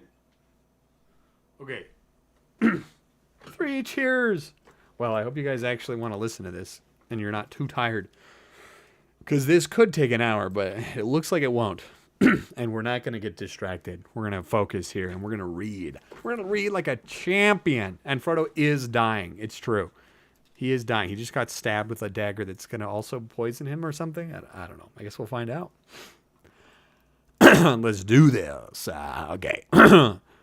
Chapter 12. Flight to the Ford. When Frodo came to himself, he was still clutching the ring desperately. He was lying by the fire, which was now piled high and burning brightly. His 3 companions were bending over him. "What has happened? Where is the Pale King?" he asked wildly. They were too overjoyed to hear him speak to answer for a while, nor did they understand his question. At length, he gathered from Sam they had seen nothing but the vague shadowy shapes coming towards them. Suddenly to his horror, Sam found that his master had vanished, and at that moment, a black shadow rushed past him. The fuck? One sec. Whoop. It's not a big deal. Nothing happened. Nothing ever happens. It's all perfectly peaceful. Everything is wonderful. Everything is wonderful. Wonderfully peaceful. Okay.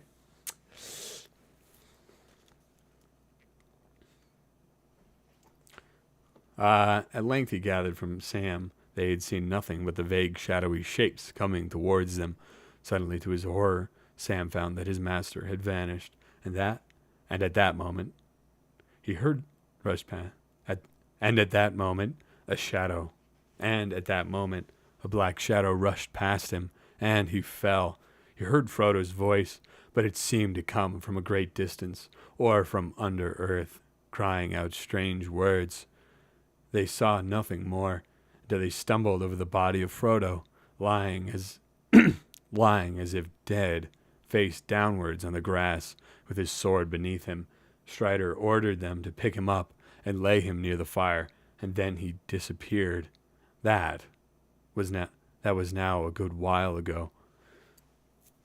Sam plainly was beginning to have doubts again about Strider, but while they were talking, he returned, appearing suddenly out of the shadows. They started, and Sam drew his sword and stood over Frodo, but Strider knelt down swiftly at his side. "I am not a Black Rider, Sam," he said. "I am not a Black Rider, Sam," he said gently, "nor in league with them. I have been trying to discover something of their movements, but I have found nothing. I cannot think why they have gone and do not attack again, but there is no feeling of their presence anywhere at hand." When he heard what Frodo had to tell, he became full of concern. So the epic battle scene was exaggerated. More water too, yeah, sure. Of course, for the film, I guess. But I mean, what are you gonna do? Describe an epic battle? I don't know. I mean, this guy would. Let's be real. Okay.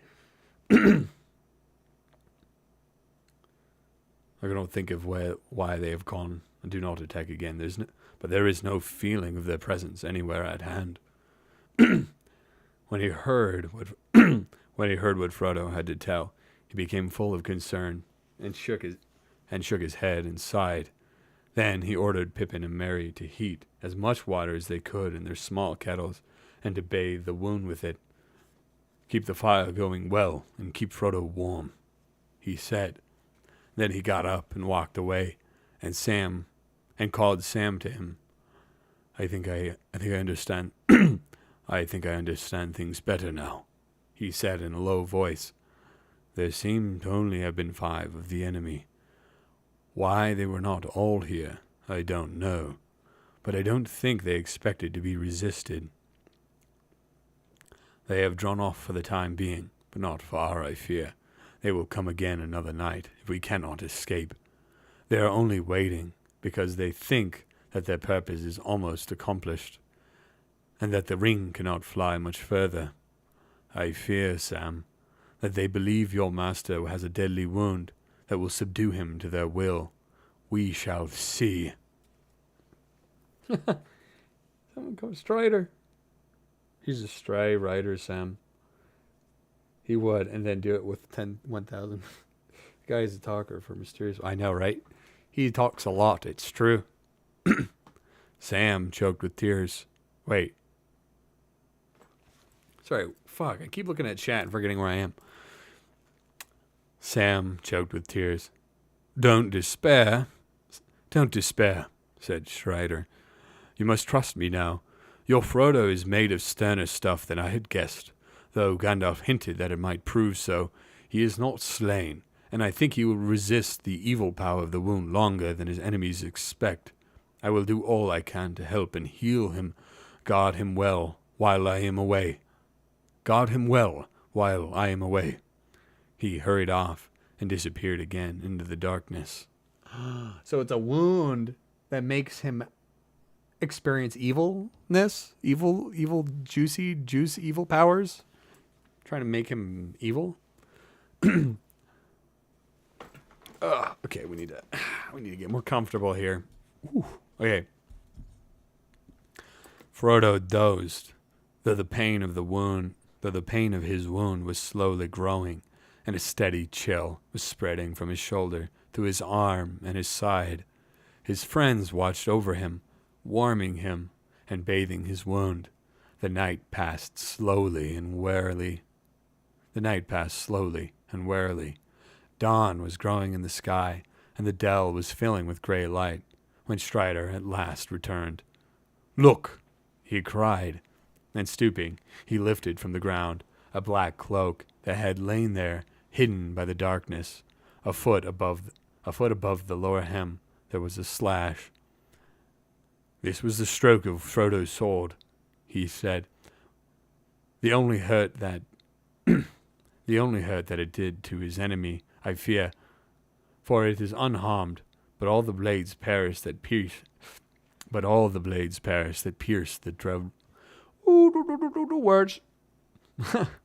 The only hurt that it did to his enemy, I fear, for it is unharmed, but all blades perish that pierce the dreadful king. More deadly to him was the name of Elbereth, and more deadly to Frodo was this. He stooped again and lifted up a long, thin knife. There was a cold gleam in it. As Strider raised it, they saw that near the end its edge was notched and the point was broken off. But even as he held it up in the growing light, they gazed in astonishment, for the blade seemed to melt and vanish like smoke in the air, leaving only the hilt in Strider's hand. Alas, he cried, it was this accursed knife that gave the wound. Few now have the skill in healing to match such evil weapons, but I will do what I can. He sat down on the ground, and taking the dagger hilt, laid it on his knees. And he sang over it a slow song in a strange tongue. Then setting it aside, he turned to Frodo, and in a soft tone, spoke words that the others could not catch. From the pouch at his belt, he drew out the long leaves of a plant.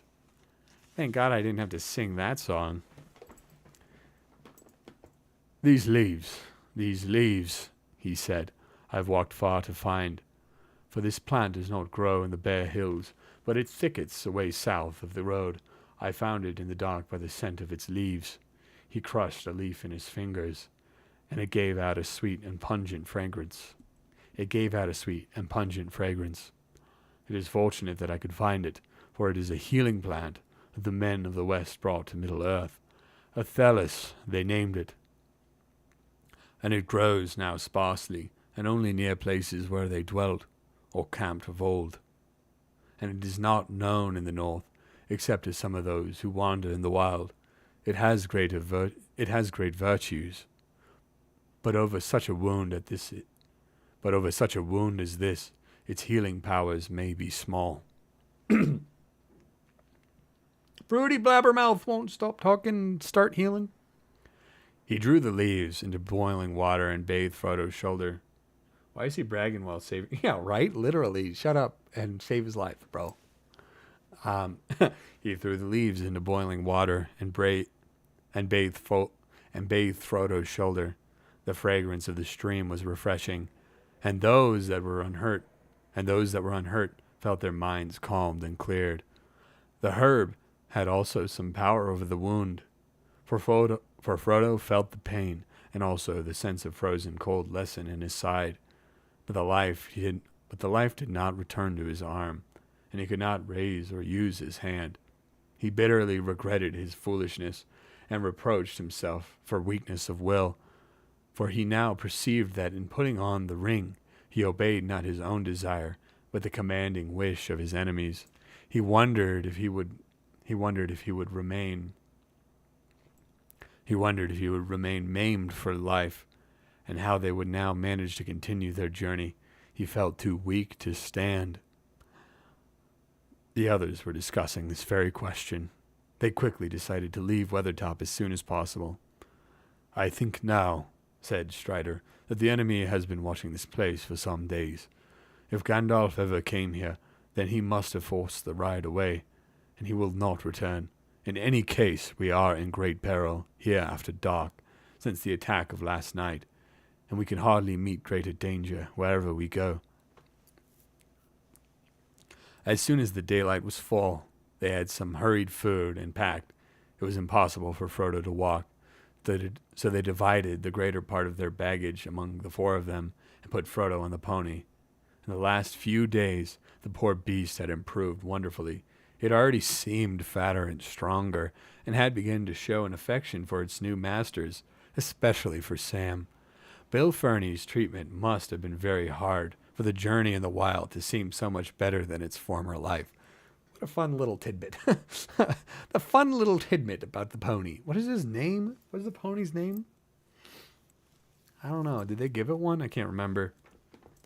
They started off in a southerly direction. This would mean crossing the road, but it was the quickest way to more wooded country, and they needed fuel, for Strider said that Frodo must be kept warm, especially at night, while the fire would be some protection for them all. It was also his plan to shorten their journey by cutting across another great loop of the road, east beyond Weathertop. It changed its course and took a wide bend northwards. The pond's name. I need to know the pond's name. We got pond here. Pond. We got pond's the pond. Poning. Okay. They made their way slowly and cautiously round the southwestern slopes of the hill, and came in a little while to the edge of the road. There was no sign of the riders, but even as they were hurrying across, they heard far away two cries, a cold voice calling and a cold voice answering. Trembling, they sprang forward and made for the thickets that lay ahead. The land before them sloped away southwards, but it was wild and pathless. Bushes and stunted trees grew in dense patches, with wide, barren spaces in between. The grass was scanty, coarse, and gray, and the leaves in the thickets were faded and falling. It was a cheerless land, and their journey was slow and gloomy. They spoke little as they trudged along. Frodo's heart was grieved as he watched them walking beside him, with their heads down and their backs bowed under their burdens. Even Strider seemed tired and heavy-hearted. Oh, man. Pond's name. I need the Pond's name. Pond. Who's the Pond? Are you the Pond? Pond, his name is Pond. That's his name, Pond. Ever get paranoid about your hair? Even though you know it doesn't fucking really matter? Okay. Before the first day's march was over, Frodo's pain began to grow again, but he did not speak of it for a long time. 4 days passed, without the ground or the scene changing much, except that behind them, Weathertop slowly sank, and before them the distant mountains loomed a little nearer. Yet since that far cry they had seen and heard no sign of the enemy had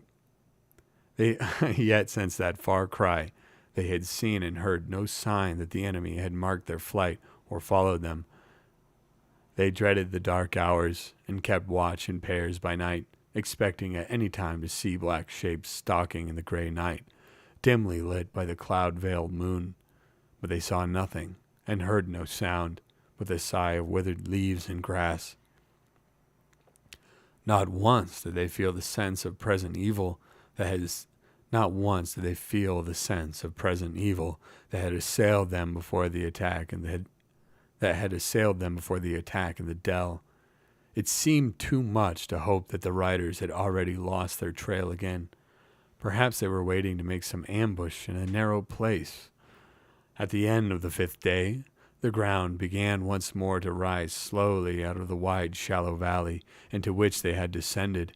Strider now turned their course again northeastwards, and on the 6th day they reached the top of a long, slow-climbing slope and saw far ahead a huddle of wooded hills.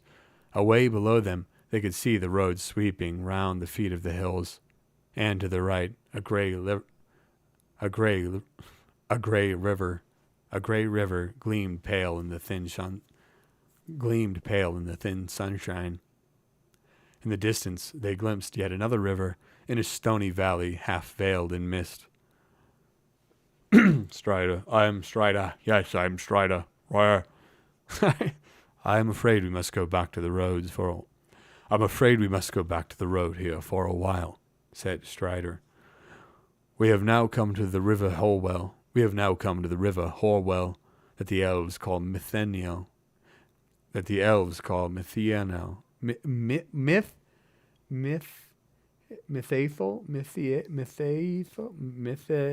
Mithaethel?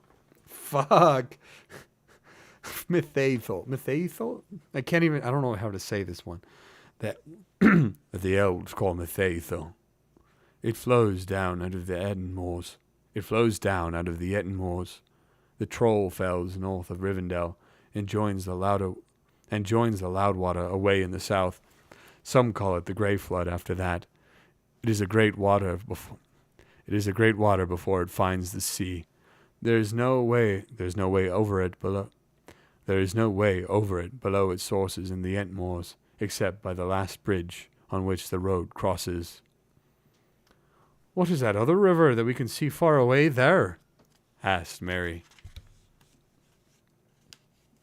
That is the Loudwater, the Bruinen of Rivendell, answered Strider. The road runs along the edge of the hills for many miles, from the bridge to the ford of Bruinen. I have not yet thought how we shall cross that water, one river at a time. We shall be fortunate, indeed, if we do not find the last bridge held against. We shall be fortunate indeed, if we do not find the last bridge held against us. Type in chat. Sure, why not? This Hobbit stop in 7-Eleven. I could use a Slurpee. What is it? Oh, yeah. Mithaethel. Wait, is this Mithaethel? Mithaethel. Mithaethel? I don't know. That's okay. Next day, early in the morning, they came down again to the borders of the road. Sam and Strider went forward, but they found no sign of any travelers or riders. Here, under the shadow of the hills, there had been some rain. Strider judged that it had fallen 2 days. Strider had judged that. This page won't stay the fuck down. Please stay the fuck down, page. Strider judged that it had fallen 2 days before and had washed away all footprints. No horsemen had passed since then, as far as he could see. They hurried along with all the speed they could make, and after a mile or two, they saw the last bridge ahead, at the bottom of a short, steep slope. They dreaded to see black figures waiting there, but they saw none. Strider made them take cover in a thicket at the side of the road, while he went forward to explore. Before long, he came hurrying back. I could see no sign of the enemy, he said, and I wonder very much what that means, but I have found something very strange. He held out his hand and showed a single pale green jewel. I found it in the mud in the middle of the bridge. I found it in the mud in the middle of the bridge, he said. It is a barrel in elfstone. Whether or not it was set there, or let fall by chance, I cannot say, but it brings me hope. I will take it as a sign that we may pass the bridge, but beyond that I dare not keep to the road without some clearer token. Without some clearer token. Don't honk outside my window, please. Literally a drive-by honk. Literally guy, boop, honk, kept going. Brett, I can't shut my window. It's too fucking hot. Okay. Shit. Okay. At once they went on again. They crossed the bridge in safety, hearing no sound but the water swirling against its three great arches. A mile further on, they came to a narrow ravine that led away northwards through the steep lands on the left of the road. Here, Strider turned aside, and soon they were lost in a somber country of dark trees winding among the feet of the sullen hills. Matheniel?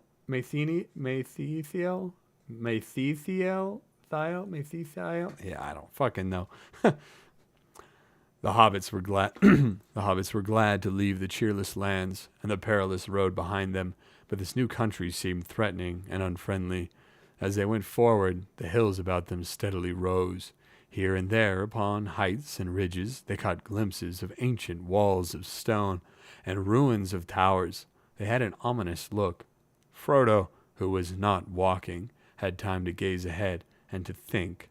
He recalled Bilbo's account of his journey, and the threatening towers on the hills north of the road, in the country near the Troll's Wood, where his first serious adventure had happened.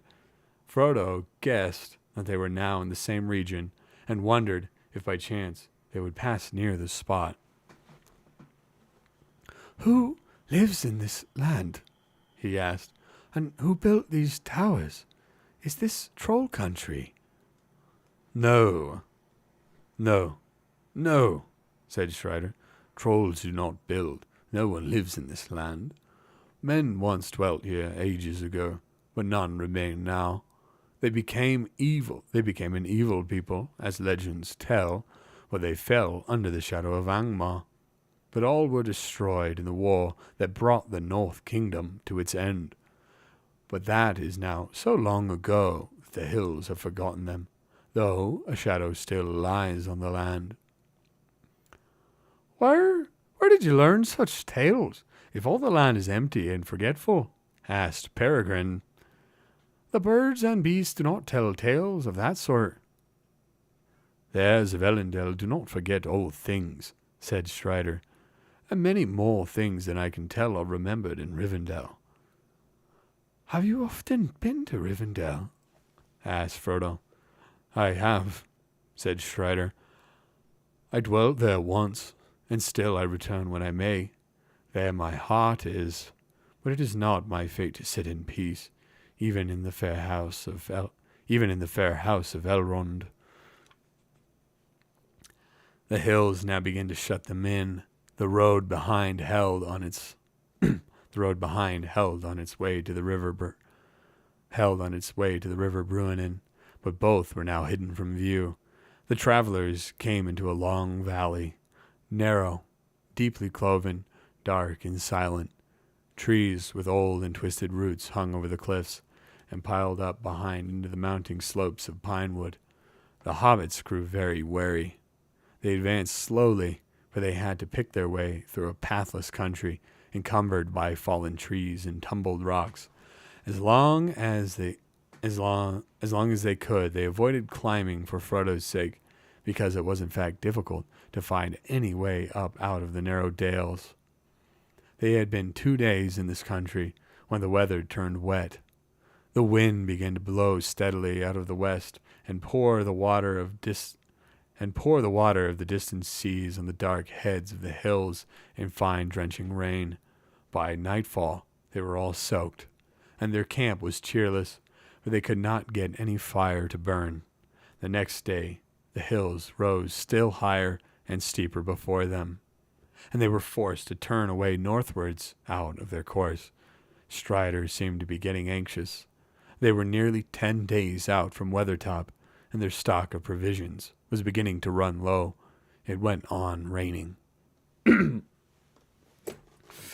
Where did you learn such tales from my life, bitch? Because he's old. Where do you think? He is a Dundane. Dundane? Like 87? Well, I think he's supposed to be really old, right? Like not an elf, but like almost. Kinda. That night, they camped on a stony shelf with a rock wall behind them, in which there was a shallow cave, a mere scoop in the cliff. Frodo was restless. The cold and wet had made his wound more painful than ever, and the ache and sense of deadly chill took away all sleep. He lay tossing and turning and listening fearfully to the stealthy night noises. Wind, the chinks of rocks, water dripping, a crack, the sudden rattling fall of a loosened stone. He felt that black shapes were advancing to smother him. But when he sat up, he saw nothing. He saw nothing but the back of Strider sitting hunched up, smoking his pipe and watching. He lay down again and passed into an uneasy dream in which he walked on the grass in the garden in the Shire.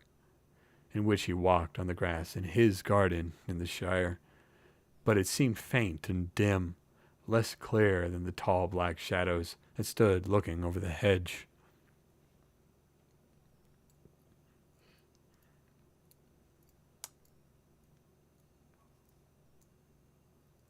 '87? So he's old, but like not that old. Like, okay, I don't know why I thought he was like ancient. He's not ancient, but that is old for a he should be an old man by that point, right? Okay. In the morning, he woke to find that the rain had stopped. The clouds were still thick, but they were breaking. The pale strips of blue appeared between them. The wind was shifting again. They did not start early. Immediately after their cold and comfortless breakfast, Strider went off alone, telling the others to remain under the shelter of the cliff until he came back. He was going to climb up, if he could, and get a look at the lie of the land. When he returned, he was not reassuring. We have come too far to the north, he said, and we must find some way to turn back southwards again. If we keep on as we are going, we shall get up into the Atlas. If we keep on as we are going, we shall get up into the Ettindales, far north of Rivendell. That is troll country, and little is known to me.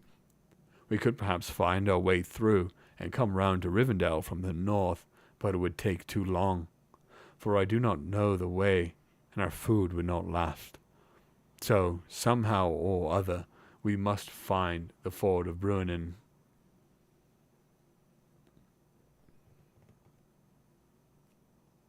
He lives on forever in our memories. He dies at 210. He lives on forever in our memories. We shall forever remember Aragorn, son of Arathor, the king of Tennis,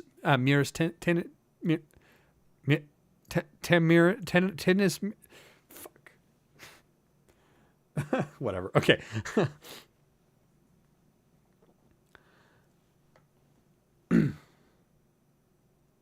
Okay, where the fuck? Okay, for the rest of the day, they spent scrambling over rocky ground. Sorry. The rest of that day, they spent scrambling over rocky ground. They found a passage between two hills that led them into a valley running southeast, the direction that they wished to take.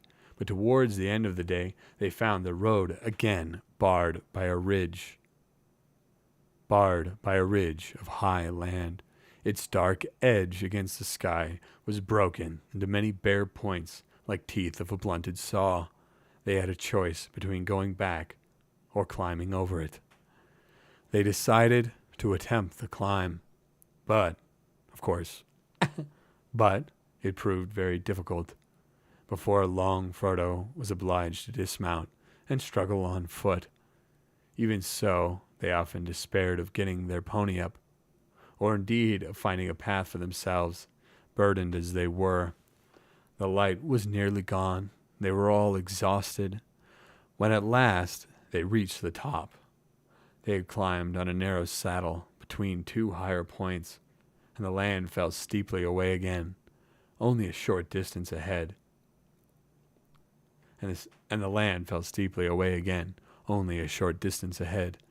Frodo threw himself down and lay on the ground shivering. His left arm was lifeless, and his side and shoulder felt as if icy claws were laid upon them. The trees and rocks about him seemed shadowy and dim. "We cannot go any further," said Merry to Strider.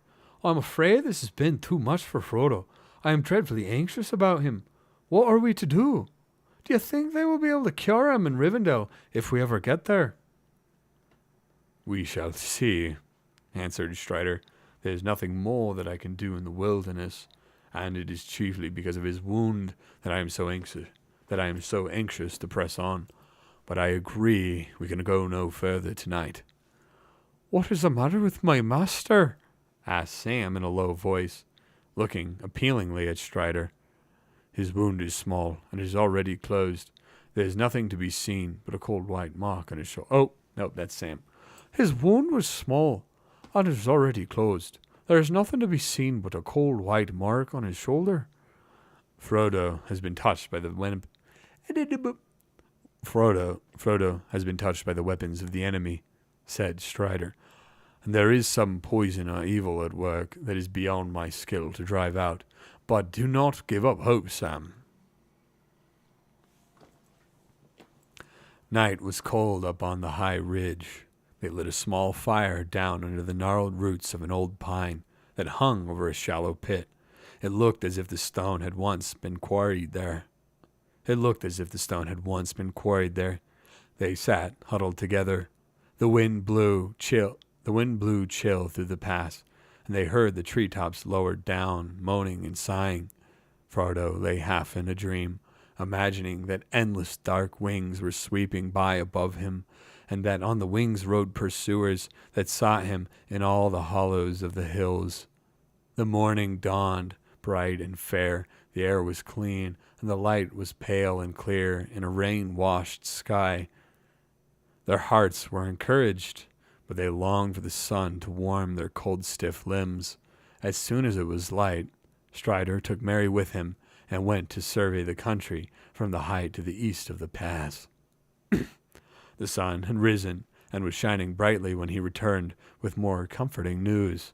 They were now going more or less in the right direction. If they went on down the further side of the ridge, they would have the mountains on their left.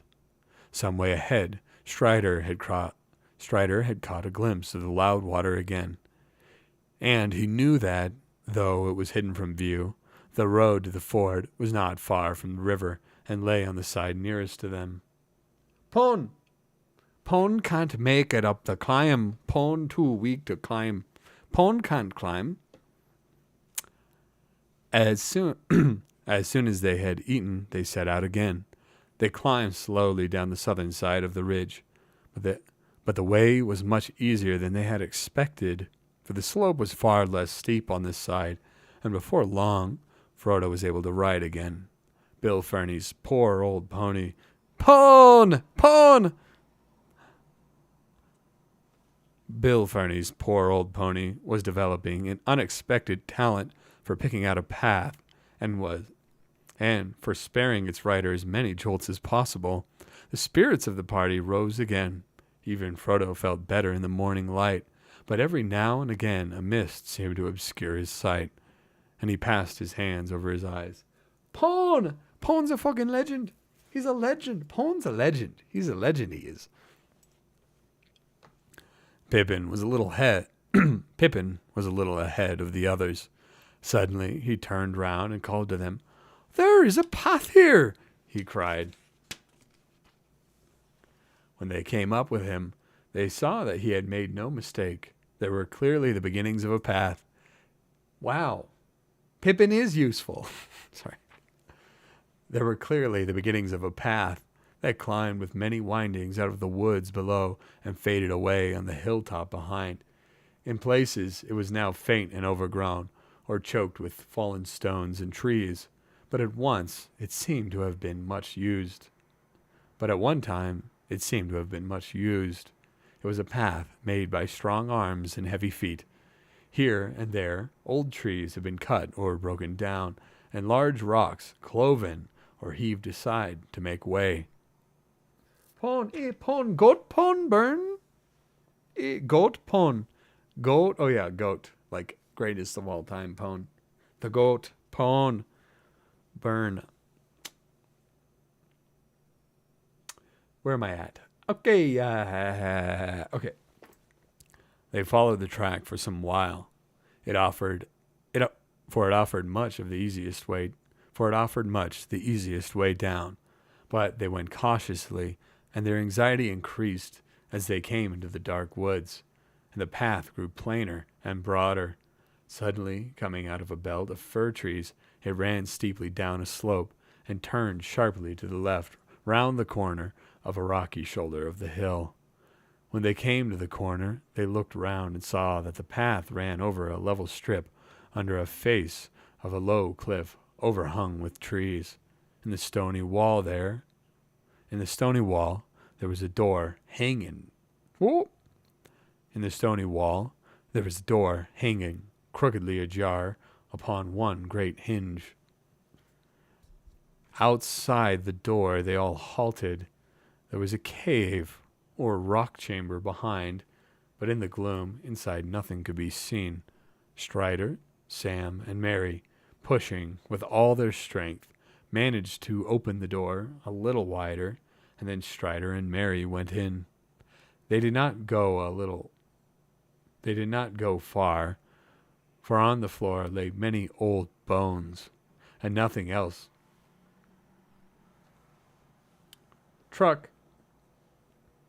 And nothing else was to be seen near the entrance, except some great empty jars and broken pots.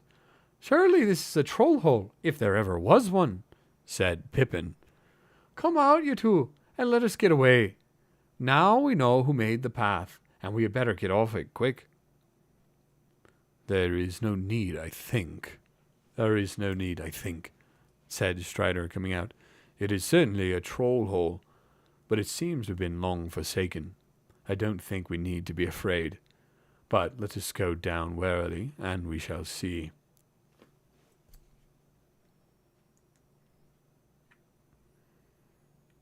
Oh, CJ's trying to game with me, Colby.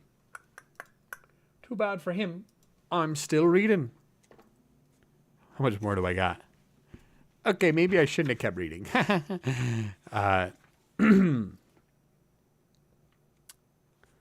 The path went on again from the door, and turning to the right again across the level space, plunged down a thick wooded slope.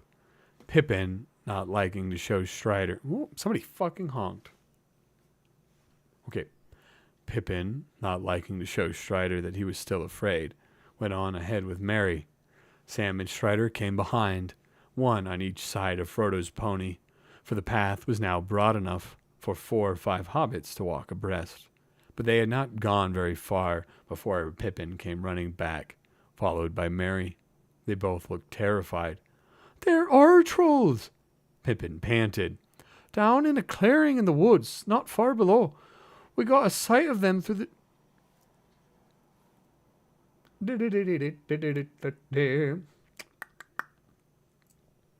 We caught a sight of them through the tree trunks. They are very large." "We will not come and look at them," said Strider, picking up a stick. Frodo said nothing, but Sam looked scared. The sun was now high, and it shone down through the half-stripped branches of the trees and lit the clearing with bright patches of light. They halted suddenly on the edge and peered through the tree trunks, holding their breath. There stood the trolls. 3 large trolls. One was stooping, and the other and the other two, one was stooping, and the other two stood staring at him. Strider walked forward, unconcernedly. "Get up, old stone. Get up, old stone," he said, and broke his stick upon the stooping troll. Nothing happened. There was a gasp of astonishment from the hobbits, and even Frodo laughed. "Well,"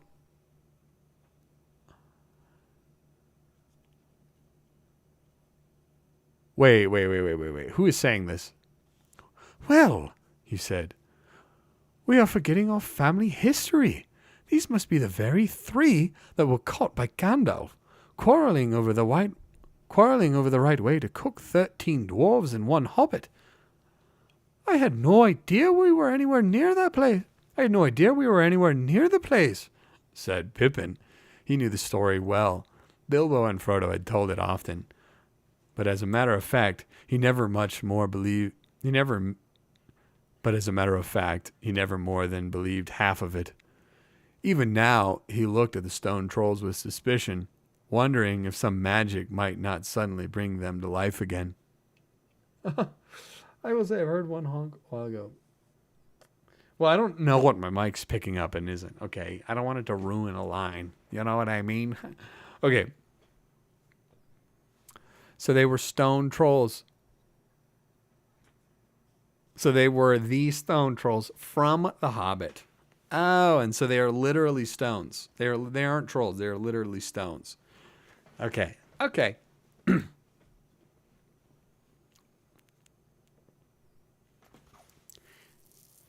Even now, he looked at the stone. Even now, Pippin, wondering if some magic might not suddenly bring them to life again. You are forgetting not only your family history, but all you ever knew about trolls," said Strider. "It is broad daylight, with a bright sun, and yet you come back trying to scare me with a tale of live trolls waiting for us in this glade. In any case, you might have noticed that one of them has an old bird's nest behind its ear. That would be a most unusual ornament for a live troll." They all laughed. Frodo felt his spirits reviving. The reminder of Bilbo's first successful adventure was heartening. The sun, too, was warm and comforting, and the mist before his eyes seemed to be lifting a little. They rested for some time in the glade, and took their midday meal right under the shadow of the troll's large legs. "Won't somebody give us a bit of a song while the sun is high?" said Merry, when they had finished. "We haven't had a song or a tale for days." "Not since Weathertop," said Frodo. The others looked at him. "Don't worry about me," he added. "I feel much better, but I don't think I could sing. Perhaps Sam could dig something out of his memory." "Come on, Sam," said Merry. "There's more stored in your head than you let know about. "I don't know about that," said Sam. "Well, how would this suit? It ain't what I call proper poetry, if you understand me. Just a bit. It ain't what I call proper poetry, if you understand me. Just a bit of nonsense. But these old images here brought it to my mind." Standing up, with his hands behind his back, as if he was at school, he began to sing an old tune. No!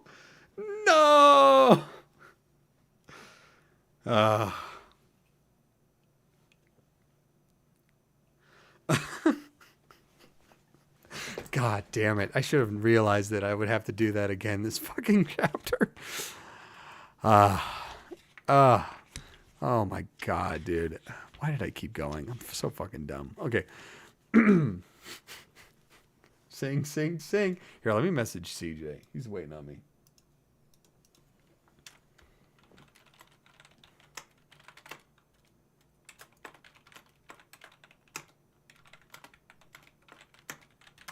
Okay. Sing as Sam. Sing as Sam. All right. "I'm Sam. Ah, Master Frodo. Frodo, sir. Frodo, sir, I'm Sam. Troll sat alone on his seat of stone, and munched and mumbled a bare old bone. For many a year he gnawed it near, for meat was hard to come by. Done by, gum by. What the fuck? And in the cave the hills he dwelt alone. Ah! What did I forgot my melody completely already. Fuck. And in the caves he dwelt alone. The meat was hard to come by. Up came Tom with his big boots on. He said he to Troll, pray what is yon? For it looks like shin o' mine uncle Tim. For it looks the shin o' mine uncle Tim. For it looks like the shin mine own. What the fuck is this sentence? For it looks like the shin o' mine uncle Tim. I should be a lion in the graveyard, caveyard, paveyard. Fuck. Paveyard. As it looks up, I should be a lion in the graveyard, caveyard, paveyard.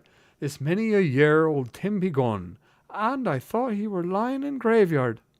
My lad, said the troll, this bone I stole, but what be bones that lie in a hole? Mine uncle was dead as lump o' lead. Afore I found his shin bone, tin bone, thin bone. He can spare a share for a poor old troll, for he needn't need his shin bone, for he don't need his shin bone.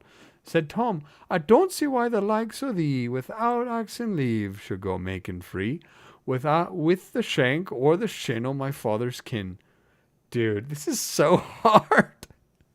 This is nonsense, dude. You should read this. I'm Sam Gamgee. So hand the old bone over, rover, trover, through the dead he be, it belongs to he, so hand the old bone over. For a couple o' pints, says Troll and grins, I'll eat thee too and gnaw thy shins, a bit o' fresh meat will go down sweet. I'll try my teeth on thee now. He thou, see now, I'm tired o' gnawing old bones and skins. I've a mind to dine on thee now.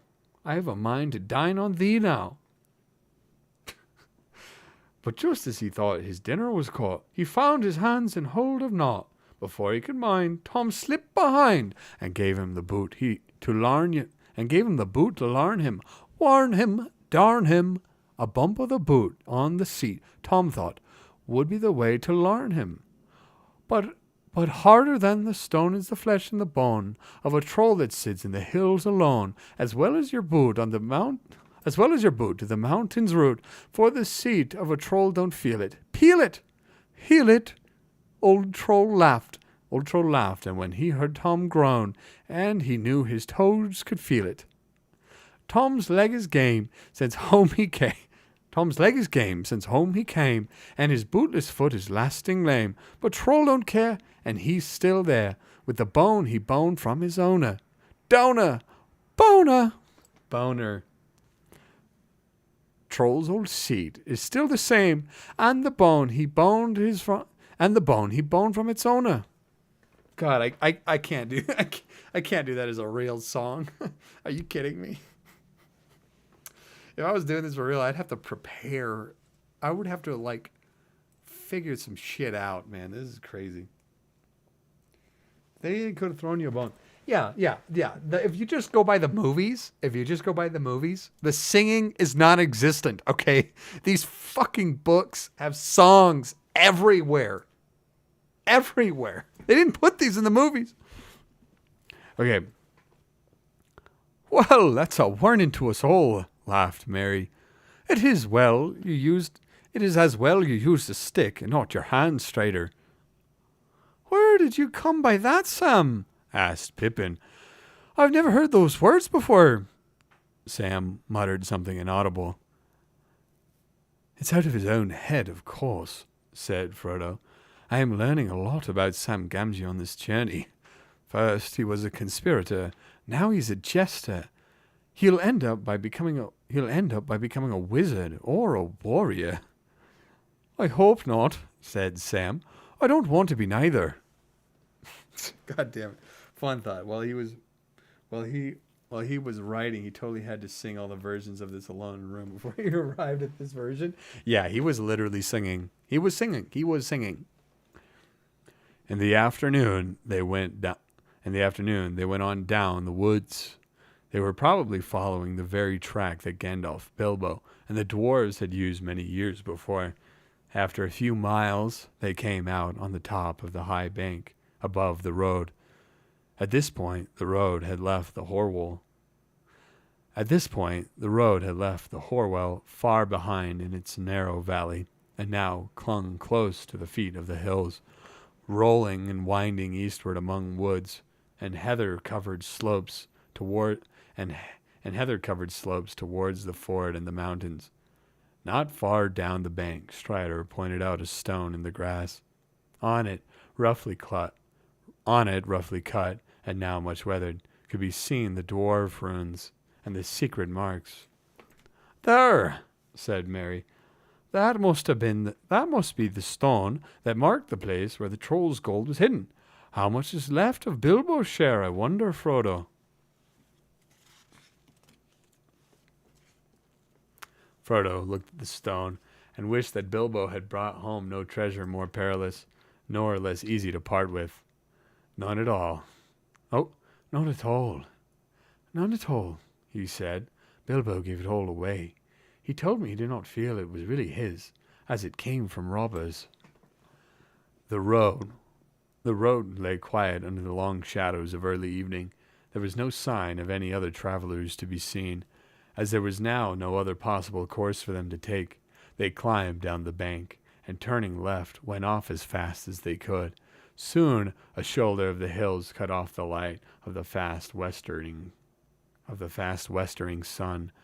A cold wind flowed down to meet them from the mountains ahead. They were beginning to look out for a place off the road where they could camp for the night, when they heard a sound that brought the sudden fear back into their hearts. The noise of hoofs behind them. They looked back, but could not see as far because of the many windings and rollings of the road. As quickly as they could, they scrambled off the beaten way and up into the deep heather and bilberry brushwood on the slopes above, until they came to a small patch of thick growing hazels. As they peered out from among the bushes, they could see the road, faint and gray in the failing light, some 30 feet below them. The sound of hoofs drew nearer. They were going fast, with a light clippity-clippity-clip. Then faintly, as if it was blown away from them by the breeze, they seemed to catch a dim ringing, as of small bells tinkling. "That does not sound like a black rider's horse," said Frodo, listening intently. The other hobbits agreed hopefully that it did not, but they all remained full of suspicion. They had been in fear of pursuit for so long that any sound from behind seemed ominous and unfriendly. But Strider was now leaning forward, stooped to the ground, with a hand to his ear, and a look of joy on his face. "Oh my God!" Yeah, Sam's got talent. It's gonna take forever to get to Rivendell. I know, like, oh my gosh. And now Strider's happy. He's happy because somebody's riding up on him. That's good, I guess. I don't know. I guess we'll find out. The light faded, and the leaves on the brushes rustled softly. Clear and nearer now the bells jingled, and clippity-clip came the quick trotting feet. Suddenly, into view. Car! You probably can't even hear it. Suddenly, into view, came a white horse, gleaming in the shadows, running swiftly. In the dusk, its headstall flickered and flashed as if it were studded with gems like living stars. The rider's cloak streamed behind him, and his hood was thrown back. His golden hair flowed shimmering in the wind of his speed. To Frodo, it appeared that a white light was shining through the form, and raiment of the rider, as if through a thin veil.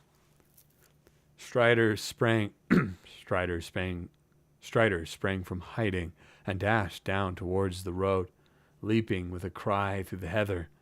But even before he had moved or called, the rider had reined in his horse and halted, looking up towards the thicket where they stood.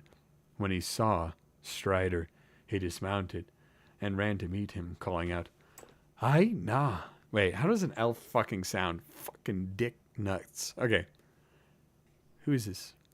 This is Glorfindel. Glorfindel. Okay, well that's a goofy name. I'm Glorfindel. Hello, I'm Glorfindel. Okay, that's obviously he's an elf, so that's not what he's going to sound like. I na vedui. I na vedui. Dundadan. Me govanen. Is that what he sounds like? I na vedui. Dunadan. Me govanen. Okay. His speech clear and ringing voice left no doubt in their hearts. The rider was of the elven folk. No others that dwelt in the wide world had voice. Oh, so fair. I have to be fair. Okay, so this is just going to be like Frodo. Okay. I na vedui. Dunan dan. Me govanan. No others that dwelt in the wide world had voices so fair to hear, but there seemed to be a note of haste or fear in his call, and they saw that he was now speaking quickly or urgently to Strider. Soon Strider beckoned to them, and the hobbits left the bushes and hurried down the road. "This is Glorfindel, who dwells in the house of Elrond," said Strider. "Hail, well met, hail, and well met at last," said the elf lord to Frodo. "I was sent from Rivendell to look for you. We feared that you were in danger upon the road." "Then Gandalf has reached Rivendell," cried Frodo joyfully. "No, he has not when I departed, but that was 9 days ago," answered Glorfindel. Glorfindel. No. He's an elf, okay? We gotta be realistic. Glorfindel. Yeah, that would be hilarious. That would be funny. But we're not doing that because he's a fucking elf. Glorfindel. No, he had not when I departed, but that was 9 days ago, answered Glorfindel. Elrond received news that troubled him. Some of my kindred, journeying in your land beyond the Barad-dûn, learned of things that were amiss, and sent messages as swiftly as they could.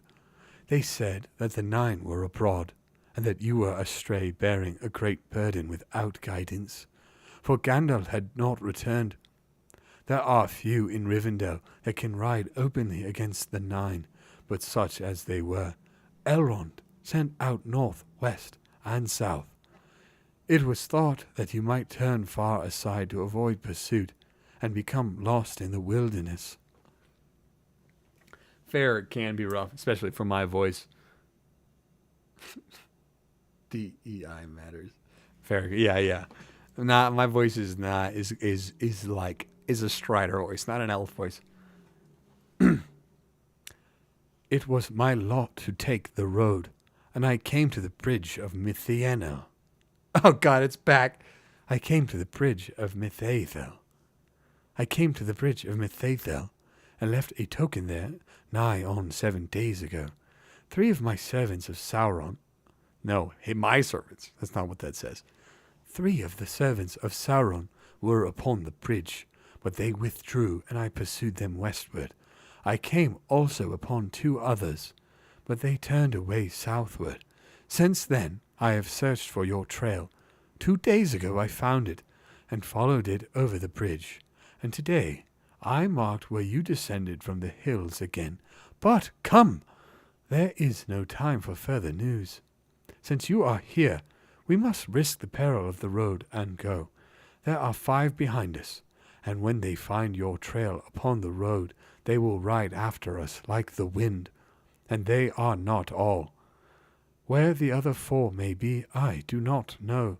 I fear that we may find the ford is already held against us. Everyone talks about it. It's a freaking elf. Okay. I did a stiff kind of lightness. Hopefully that makes any fucking sense. While Glorfindel was speaking, the shades of evening deepened. Frodo felt a great weariness overcame him. Frodo felt a great weariness come over him. Ever since the sun began to sink, the mist before his eyes had darkened, and he felt that a shadow was coming between him and the faces of his friends. Now pain assailed him, and he felt cold. He swayed, clutching at Sam's arms. "My master is sick and wounded," said Sam angrily. "He can't go on riding after nightfall. He needs rest. He needs rest." Sam, ever the simp. Glorfindel caught Frodo as he sank to the ground, and, taking him gently in his arms, he looked in his face with grave anxiety. Briefly, Strider told of the attack on their camp under Weathertop, and of the deadly knife. He drew out the hilt, which he had kept, and handed it to the elf. Glorfindel shuddered as he took it, but he looked intently at it. "There are evil things written on this hilt," he said, "though maybe your eyes cannot see them. Keep it, Aragorn, till we reach the house of Elrond, but be wary, and handle it as little as you may. Alas! The wounds of this weapon are beyond my skill to heal. I will do what I can, but all the more I do urge you now to go on without rest." He searched the wound on Frodo's shoulder with his fingers, and his face grew graver, as if what he learned disquieted him. But Frodo felt the chill lessen on his side and arm. A little warmth crept down from his shoulder to his hand, and the pain grew easier. The dusk of evening seemed to grow lighter about him, as if a cloud had been withdrawn. He saw his friends' faces more clearly again, and a measure of new hope and strength returned. Okay, 20 pages, more than I thought. Okay, all right. Okay, hey, we might make it in under 3 hours. No, probably not, but let's keep going.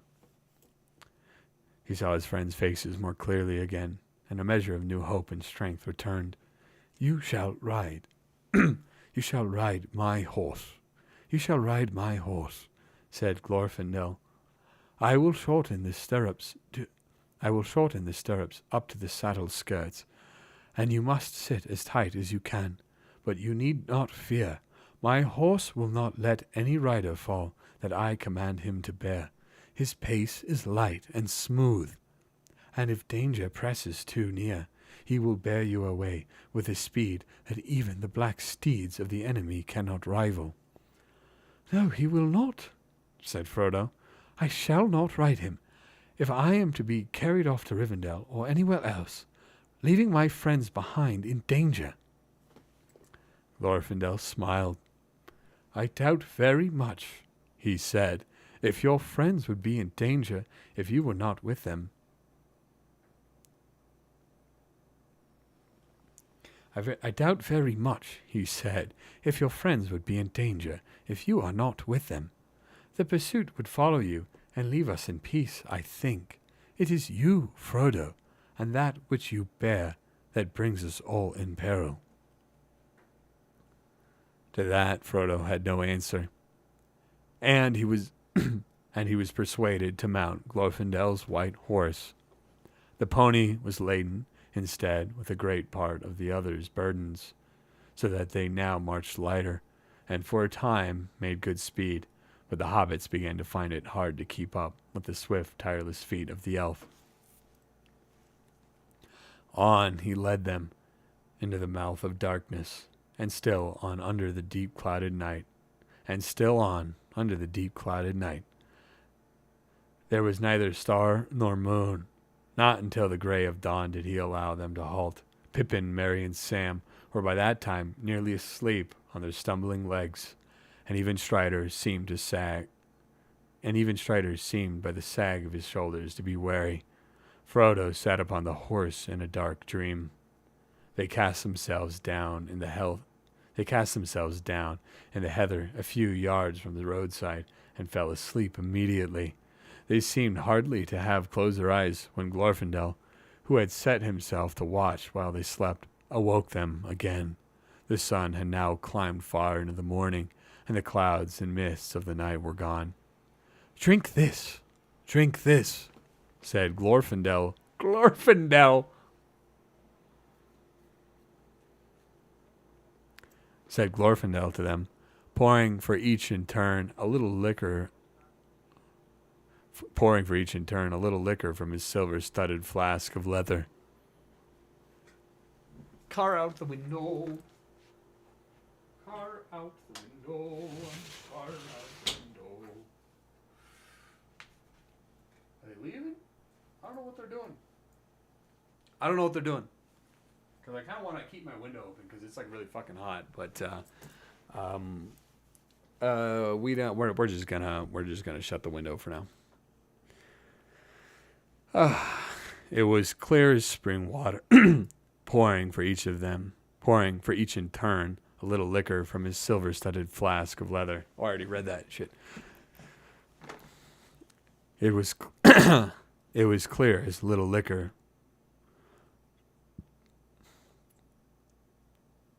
Oh, God, I must be fucking tired. Okay, we're taking a 1 minute break. And the car is gone, so I can open the window again. Okay, 1 minute break. Oh, okay, you know what? 1 minute's too much.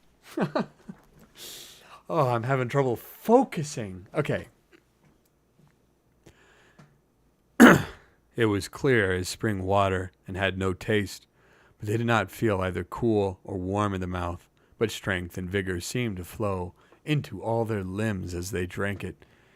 Eaten after that draught, the stale bread and dried fruit, which was now all they had left, seemed to satisfy their hunger better than many a good breakfast in the Shire had done. They had rested rather less than 5 hours when they took to the road again. Glorfindel still urged them on, and only allowed 2 brief halts during the day's march. In this way, they covered almost 20 miles before nightfall, and came to a point where the road bent right and ran down towards the bottom of the valley, now making straight for the Bruinen. So far, there had been no sign or sound of pursuit that the hobbits could see or hear, but often Glorfindel, but often Glorfindel would look and halt. Nope. But often Glorfindel would halt and listen for a moment. That name that gets me every time. Glorfindel would halt and listen for a moment. If they lagged behind, and a look of anxiety halt and listen for a moment. If they lagged behind, and a look of anxiety clouded his face. Once or twice he spoke to Strider in elf tongue. But however anxious their guides might be, it was plain that the hobbits could go no further that night. They were stumbling along, dizzy with weariness, and unable to think of anything but their feet and legs. Frodo's pain had redoubled, and during the day things about him faded to shadows of ghostly gray. He almost welcomed the coming of night, for then the world seemed less pale and empty. Oh, is he becoming one of the ghost men? The hobbits were still wary. When they set out again early next morning, there were many miles yet to go between them and the ford, and they hobbled forward at the best pace they could manage. Our peril will be the greatest just ere we reach the river.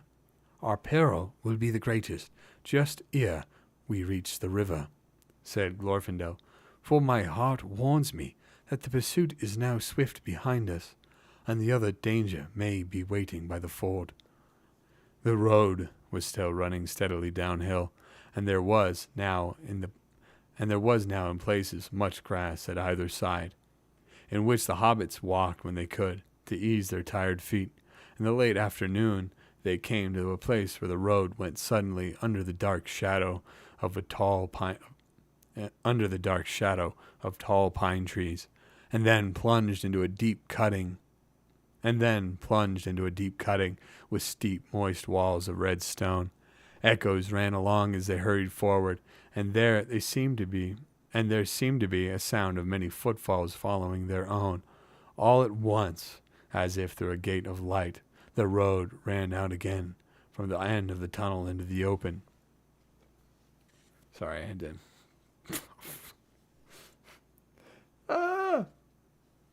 Nearly a ghost, man. There at the bottom of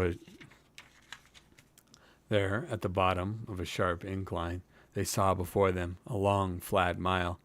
Beyond that, the ford of Rivendell. On the further side was a steep brown bank, threaded by a winding path, and behind that the tall mountains climbed, shoulder above shoulder, and peak beyond peak, into the fading sky. There was still an echo as of following feet in the cutting behind them, a rushing noise as if a wind were rising. 10 p.m. at night. There's too much activity outside my apartment. A rushing noise as if a wind were rising and pouring through the branches of the pines. One moment Glorfindel turned and listened. Then he sprang forward with a loud cry. "Fly!" he cried. "Fly! The enemy is upon us!" "Fly!" he called. "Fly! The enemy is upon us!" The white horse leaped forward. The hobbits ran down the slope. Glorfindel and Strider followed as rear guard. They were only halfway across the flat when suddenly there was a noise of horses galloping. Out of the gate in the trees that they had just left rode a black rider. He reined his horse in and halted, swaying in his saddle. Another followed him, and then another, then again 2 more. Ride forward, ride!" cried Glorfindel to Frodo. He did not obey at once, for a strange reluctance seized him. Checking his horse to a walk, he turned and looked back. The riders seemed to sit upon their great steeds like threatening statues upon a hill, dark and solid, while all the woods and land about them receded as if into a mist. Suddenly he knew in his heart that they were silently commanding him to wait. Then, at once, fear and hatred awoke in him. His hand left the girdle and gripped the hilt of his sword, and with a red flash, he drew it. "Ride on! Ride on! Ride on!" cried Glorfindel. And then, loud and clear, he called to the horse in the elf tongue, Noro lim, asfalof." At once the white horse sprang away and sped like a wind along the last lap of the road. At the same moment, the black horses leaped down the hill in pursuit, and from the riders came a terrible cry, such as Frodo had heard, filling the woods with horror in the east farthing far away. It was answered, and to the dismay of Frodo and his friends, out from the trees and rocks away on the left, 4 other riders came flying. Two rode towards Frodo. 2 galloped madly towards the ford to cut off his escape. They seemed to him to run like the wind and to grow swiftly larger and darker as their courses converged with his. Frodo looked back for a moment over his shoulder. He could no longer see his friends. The riders behind were falling back. Even their great steeds were no match in speed for the white elf horse of Glorfindel. He looked forward again, and hope faded. There seemed no chance of reaching the ford before he was cut off by the others that had lain in ambush. He could see them clearly now. They appeared to have cast aside their hoods and black cloaks, and they were robed in white and gray. Swords were naked in their pale hands. Helms were on their heads. Their cold eyes glittered. They called to him with fell voices. Fear now filled all Frodo's mind. He thought no longer of his sword. No cry came from him. He shut his eyes and clung to the horse's mane. The wind whistled in his ears, and the bells upon the harness rang wild and shrill. A breath of deadly cold pierced him like a spear. As with a last spurt, like a flash of white fire, the elf horse, speeding as if on its own wings, passed right before the face of the foremost rider. What?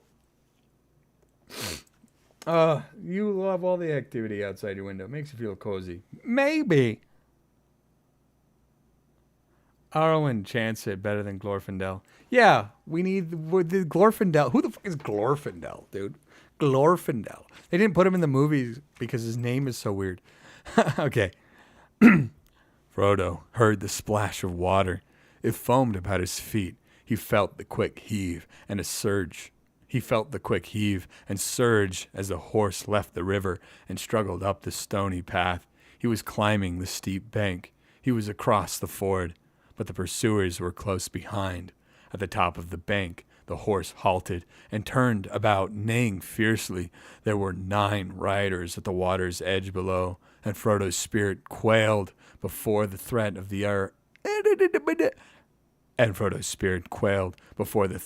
uplifted faces. He knew nothing that would prevent them from crossing as easily as he had done, and he felt that it was useless to try to escape over the long, uncertain path from the ford to the edge of Rivendell. If once the riders crossed, and he felt that it was useless to try to escape over the long, uncertain path from the ford to the edge of Rivendell, if once the riders crossed. In any case, he felt that he was commanded urgently to halt. Hatred again stirred in him, but he had no longer the strength to refuse. Suddenly, the foremost rider spurred his horse forward. It checked at the water and reared up. With a great effort, Frodo sat upright and brandished his sword. "Go back," he cried. "Go back to the land of Mordor and follow me no more." His voice sounded thin and shrill in his own ears. "Go back to the land of Mordor and follow... Go back," he cried. "Go back to the land of Mordor and follow me no more." His voice sounded thin and shrill in his own ears. The riders halted, but Frodo had not the power of Bombadil. His enemies laughed at him with a harsh and chilling laughter. Come back, they called. "To Mordor we will take you." "Go back," he whispered. The ring, they cried with deadly voices, and immediately their leader urged his horse forward into the water, followed closely by 2 others. "By Elbereth and Luthien the Fair," said Frodo with a last effort, lifting up his sword.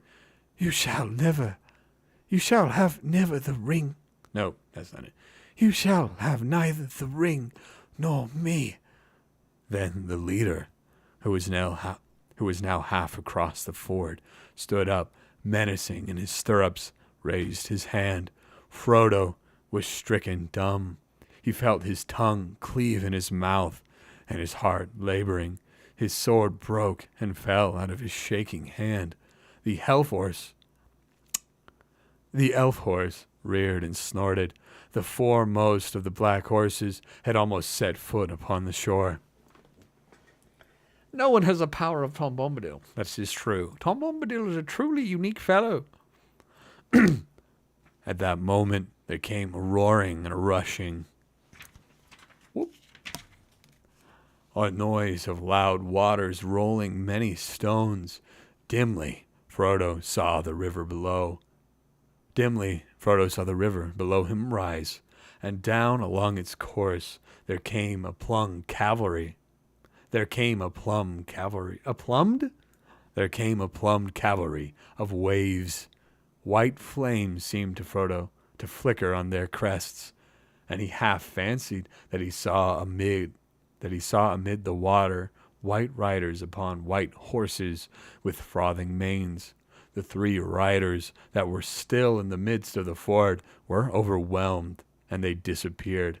buried suddenly deep, buried suddenly under angry foam. Those that were behind drew back in dismay. With his last failing senses, Frodo heard cries. It seemed to him that he saw, beyond the riders that hesitated on the shore, a shining figure of white light, and behind it ran small, shadowy forms waving flames that flared red in the gray mist that was falling over the world. The black horses were filled with madness, and leaping forward in terror, they bore their riders into the rushing flood. Their piercing cries were drowned in the roaring of the river as it carried them away. Then Frodo felt himself falling, and the roaring and confusion seemed to rise and engulf him together with his enemies. He heard and saw no more. And that's the end of the chapter! That's the end of book 1, as a matter of fact. That is book 1 completed. We're on to book 2 of the first book. Candyland Fever Dream? Dimly, son of Gimli? We are done. Woo! We're on book 2. Chapter 1 of book 2. So, okay, yeah. All right. Oh, man. And that's the end of the chapter. Woo! All right, we're done. Oh, my gosh, I'm so tired. Oh, that's the end of book 1, but not of the Fellowship of the Ring, I think. I think just book 1 of the first book. So there's probably, I think there's another book or 2 of Fellowship of the Ring. Also, here's a picture. Do you want a picture? Here's a picture.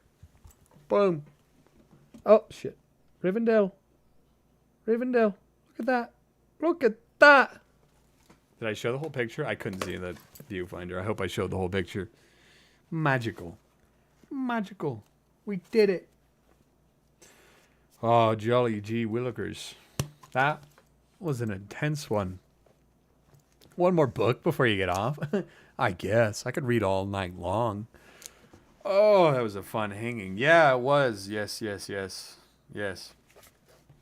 Thank you for listening. My hair looks like shit. Oh, God.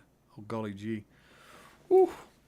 Pretty as the wither wind. Something that Tom Bombadil would say. I'm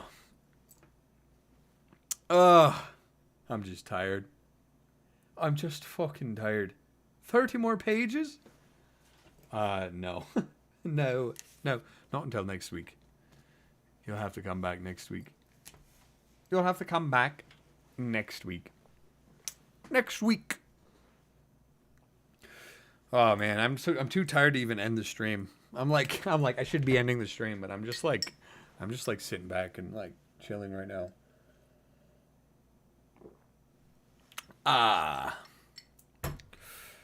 Oh, and the weird thing about talking to Chad is there's definitely enough of a delay that it's like not a clear-cut conversation. Just, unfortunately. So it's like hanging out here is a little awkward. Like if I want to hang out, I saw when I was setting up the stream, because I planned it ahead today, when I was setting up the stream on YouTube, that there is ways to have lower latency. It's just lower quality stream. And I think I want to keep the quality of the stream good because I want to keep the VODs of the live streams for people to watch. So like I don't want too big of a delay, or I don't want to change it too much, just so that people can rewatch these at a decent quality, Though maybe one time I might try it, I guess. Yeah, I think next time we have Rivendell. We have Rivendell and the Gathering of the Fellowship. The actual Fellowship is finally coming into play. Next chapter of the book. Isn't that incredible? Isn't that simply incredible? Oh, okay, I'm so tired. Okay, I am going to end the stream. Does the quality affect audio? That's a great question. I feel like probably not, to be honest. Well, here's the thing. I am recording and live streaming. So, like, I'm recording the stream and live streaming it. So it's saving onto my computer. And usually the recording is more high quality. But like that oh God, I can't even talk. But you know, that's going to be edited way down the line potentially. So it's just like that. I don't know.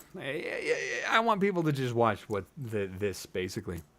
But I am going to end the stream now. No more. You're going to comment something and I'm not going to respond to it. Okay? Because I want to end this stream because I'm tired. I'm tired and I'm thirsty. I need more water or something. Okay. Farewell. Thank you much for watching. I hope you all had as much of a good time as I did. Or hopefully even better of a time than I did. But we're going to be ending the stream here. Tom Bombadil is a merry fellow. Sorry, I just edited the Tom Bombadil video, so that's what's in my fucking mind. Okay. Farewell. Thank you for watching. And I will catch you next week on Monday at 7 p.m. Mountain Standard Time.